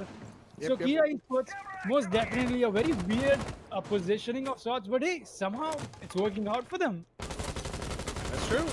That is definitely very true. I think they're trying to play Monkas at their own game, if you will, because we all know Monkas for being that team that does the odd things every now and again, that changes things around, that makes people feel, excuse me, that makes the enemy teams just, a little uncomfortable with their unorthodox plays. I say Kira Esports is probably trying to play Monka at their own game right now, and so far, the result hasn't actually been bad. It's been pretty decent, all things considered. But Shan, oh boy, that's a very brave grenade right there. Throws it in, and Deathamar will walk away with only 10 HP shaved off of his health. Not even 10, I'd say. That's very minimal health gone. As Rats has taken a bit of damage as well, but nothing too big again. As Monkas in the early round phases haven't exactly been doing a whole lot of work. They've been getting a few kills, admittedly, but their early rounds usually consist of them getting information and QB doing whatever QB does. I mean, that it is what it is. But right now, speak of matter, he will actually claymore off the hatch on stage. Well, that's interesting strategy. Might even work because that is a rotation that Kid Esports has been known to use before. So, yeah, Claymore on the Ash might just work out. Shinra, however, is going to come around. He's going to see the Claymore take it out. Yes, no? Shinra? No. You know, if he walks into it right now, that's what will be. Oh no, he marks it for his teammate. Okay, never mind. We were about to. I understood what you were going for. He was gonna walk into it. That would have been a hilarious moment. But unfortunately, ooh, that's gonna be QB's head taken off. Well, that's a little unfortunate right there, as that's gonna be one big asset for the side of Monkas already taken care of. Shinra on the roam, doing a bit of work right there, but Jora's already in, so is Lusty Boy. He's gonna get one, and where did that Hibana come from? Shinra's probably very confused right now as he takes down Jora. 3 versus 3 at this match is all sorts of wacky, crazy nonsense, ladies and gentlemen. Rats finds Ishan in the meanwhile as he puts it to a 3 versus 2. But you still have the push coming in from the bedroom. That's going to be another kill confirmed. And now it's all down to, I believe that's Dr. Dang. He'll go down as well. Shinra, last man standing, gets one. Can he get a couple? The last one, though, that's the real question. Cruzy trying to find the diffuser. He has to go for it. He has to go for the kill. But no, Shinra's made a run for it. And now 2 and 1. And the plant will not happen. He couldn't recover it in time. The diffuser lays outside, as we will see in the instant replay. And that is going to be another round going the way of Kira Esports. Ladies and gentlemen, 6-3 is the scoreline, as Kira are the ones one round away from winning this entire game and ending this match admittedly quicker than we initially thought it would be. For sure, I'm sure none of us thought that match point would be hit so early. And Kira Esports just proving themselves time and time again in this match. Like we said, beating Monk S at their own game in this situation. And unfortunately, Monk S haven't exactly, excelled at it either. They've sort of been taken by surprise by Kira Esports, which is saying something given the last time these two went up against each other in the leagues. Kira Esports had some difficulty, if you will, a couple seasons ago against Monk S. But at the end of the day, it's just a marked improvement for Kira Esports, and plenty of questions about Monk S. What do you think? Honestly, I cannot, could not have put that better myself. There you go.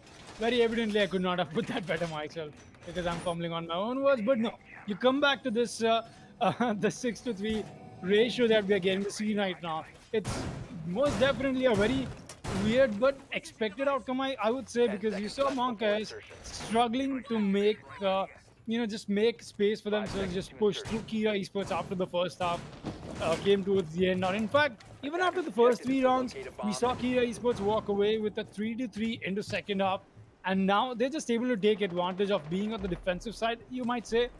It did come down to some very impressive plays from the side of both these teams. Kira Esports still on top of it, looking to see if they'll be able to make that pushback. And it's most definitely this game in general we happen to talk about, but what really has my attention right now into Division 1 after the last season is how much of a difference every match happens to make, just happens to add up to what we might be expecting out of the final division table. That's what happens to make me a little more curious than general, because that's what Division 1 has been. Everybody out there just is able to give a very cutthroat competition, that's for sure. Let's see what this match, or most possibly this maybe a possible last round coming out, could show us, could tell us. Let's find that out. We've got It Is What It Is right outside the window of CCTV. As Shinra will be the first one to take the fall. That's still a down, not an out. We've got the Bandit, a little injured, could be back up on his feet, and that might just be the case. Zofia is going to get taken down. We'll see a quick refract come out from QB. Wait, QB is on site. QB is going to get the double for himself. This was just going to be an all-out bulletin for the side of Monk S to get on the site to try and do this and get this round conversion in for themselves, which they will. Round 10 goes to Monk S off of that lovely push they just happened to make. Kira Esports not anticipating it. A really quick and a really good take. I think that's why you happen to keep always an eye on that CCTV window. QB just happened to vault into it quite easily. So, and that was something you don't expect or even see to happen. 4-6 is the scoreline. It's still Kira Esports on match point, but Monk S has still got a fight left in them. Well, most certainly. And, I know that I was muted in the background of the stream, of course, letting Foxy take over in that situation, but I was audibly confused because where did they even jump in from? I understand CCTV window is a point of contention, but Kira Esports weren't even watching that. QB just waltzes into sight. He just comes in, says, nice place, shoots everybody in the head, and boom, round 1.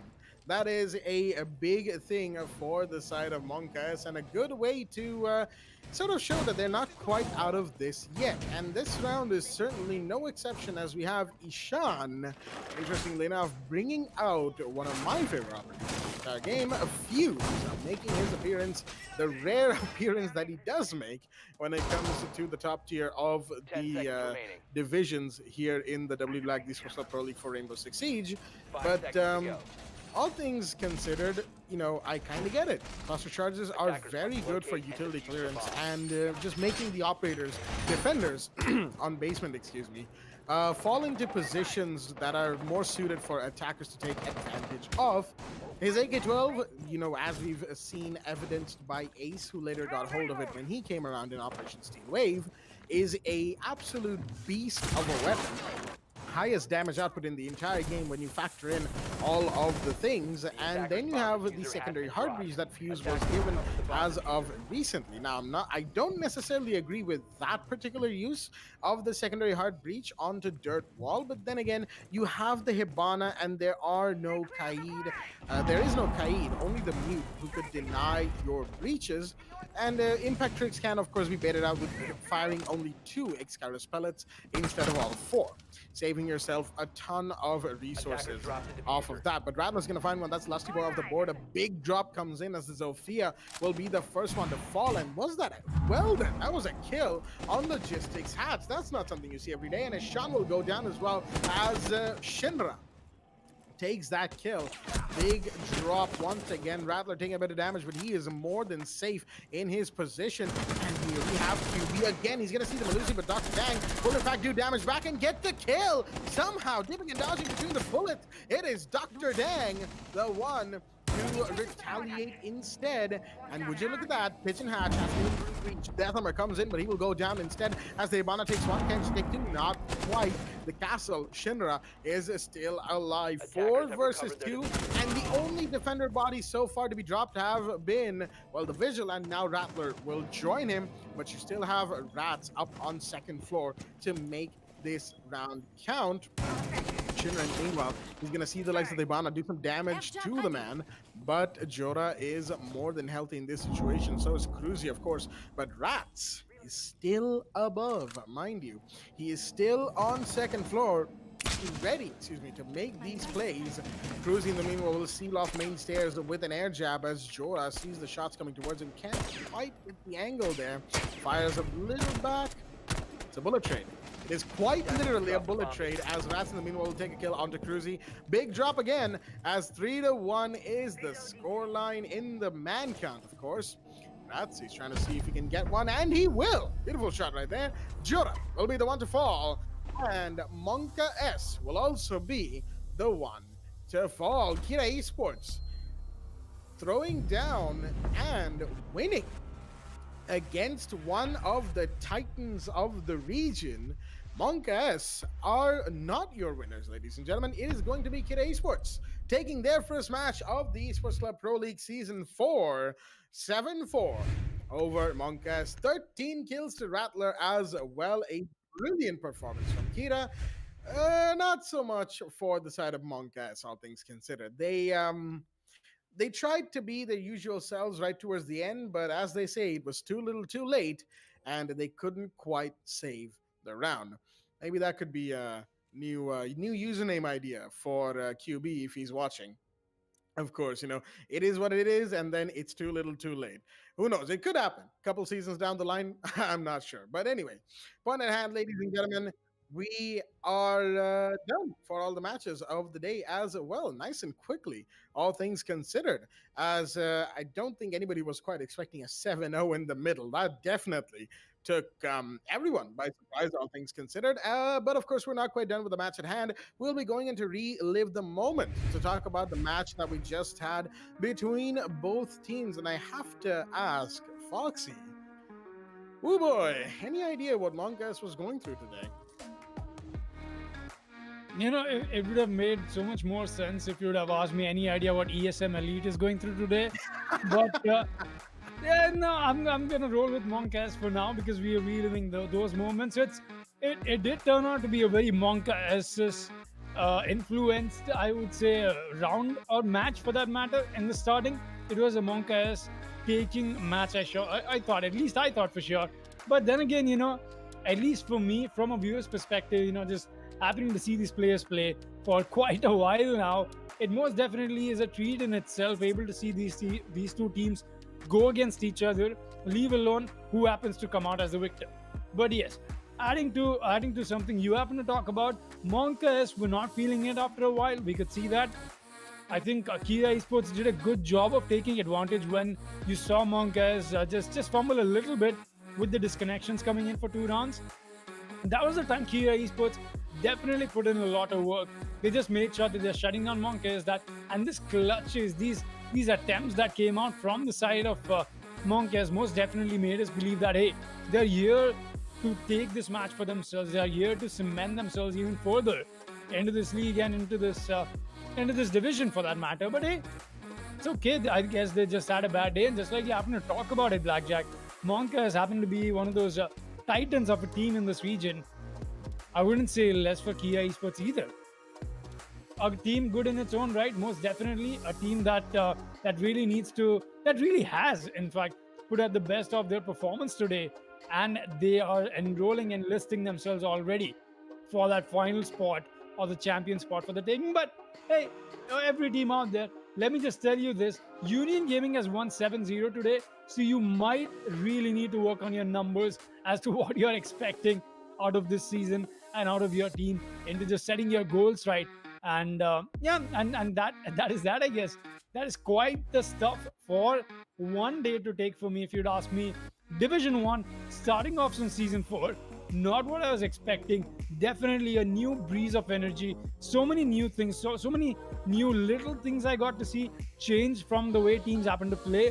You could blame the game, you could blame the meta, but it does come down to the play style as well, and that's what we all love to see. I love to just explore a little bit, I guess. But that was that, man, Blackjack. You know, you come down to this, I think I'll just re-emphasize it again. There's no winner or loser coming down to these teams watching them play. It's just that we are in for a treat for some awesome action. And yeah, I guess I couldn't have appreciated that moment better than I just did, because we saw so many moments that Monkas had our hearts out at, but at the same time, it was Kira Esports who eventually won the match and won. Excuse me, there won our attention and our hearts as well. Maybe, not sure, not mine though. But no, coming into this a little close up of an session about reliving the moment and coming back to you, Blackjack. It was quite the day and quite the match that we got to see. And I think something I wanted to emphasize before as well, what my eyes on will really be on this season is the points table, is how every single thing is affecting it, which we'll be taking a look at right now on your screens, people. That's right, Union Gaming on top for themselves. They've got that round differential working for them in the best way possible. Just look at the scoreboard right now. We see Kira Esports on top as well with a very good scoreline. They just won off, but they're still on the 4th spot. That just happens to put things into perspective. We got Valiance and Mischief winning their own first games as well. So it's just the beginning of week 1. It's just these little things we happen to talk about it. We'll go through and to and fro rather about these 10 excuse me, about these few teams that we have in front of us right now. That's right, it's going to come down to all of them just able to battle it out, and who comes down to the bottom 3. Quite interestingly, so on a different note, Exterminate Esports, a team that was on the 2nd spot last season, right now is on the 2nd last. Anything you happen to add to that, Blackjack? I mean, it is only the very first match of the season for XTM, for ESM, Elite, Demon's Force, and Monka S, 4 teams who have lost their matches today. So, not exactly having the best first day is something that sort of goes hand in hand when you really think about it for Division 1. I mean, 2 of the teams over there, Demon's Force and Exterminate, were the ones, they also lost their first game when they came into Division 1 in the previous season. Maybe not Exterminate. Exterminate, did remember wrong. They didn't lose their first game, but Demon's Force absolutely did. And they came back to join the top 4 having the same number of points. The only thing that did not allow them to get the top spot was that round differential. UG got away because of that, and this time they'll be making sure that it's not as close as it was in the last season. Of course, that's going to make Division 1 all the more exciting to follow through on, and we'll be coming back with that tomorrow. More Division 1 matches in day 2, which will be going live tomorrow in a set of 2 streams. The first one at 3 p.m. and the second one towards the evening, 7:30 p.m. IST. And we'll see you there for both of them. And that's going to do it for myself, Blackjack, and my co-host, Foxtrot, and our Abin Eisen here for day 1. We'll see you tomorrow. Stay tuned, and good night. We head for the sky, it's alright. Our wings wouldn't fly, it's alright. If we are crashing down again, pieces of love, it's alright. Scattered in mud, it's alright. You're giving me a lie again. And tell me what you want, this time I won't take it to the heart. Cause I know we won't make it out, I've heard it all before. Yeah, tell me what you want, let me hear that I'm the only one. You know that we won't make it out, we've heard it all before. It's alright. It's alright. It's alright. It's alright. It's alright, so let's move on. It's alright, so let's move on. It's alright, so let's move on. It's alright, so let's move on. It's alright, so let's move on. It's alright, so let's move on. It's alright, so let's move on. It's alright, so let's move on. We head for the sky, it's alright. Our wings wouldn't fly, it's alright. If we are crashing down again, pieces of love, it's alright. Scattered in mud, it's alright. You're giving me a lie again. And tell me what you want, this time I won't take it to the heart. Cause I know we won't make it out, I've heard it all before. Yeah, tell me what you want, let me hear that I'm the only one. You know that we won't make it out, we've heard it all before. It's alright. Hey. It's alright. Hey. It's alright. It's alright. It's alright, so let's move on. It's alright, so let's move on. It's alright, so let's move on. It's alright, so let's move on. It's alright, so let's move on. It's alright, so let's move on. It's alright, so let's move on. It's alright, so let's move on. Alright, so let's move on.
We head for the sky, it's alright.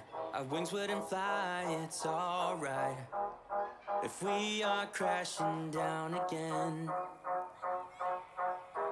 pieces of love, it's alright. Scattered in mud, it's alright. You're giving me a lie again. And tell me what you want, this time I won't.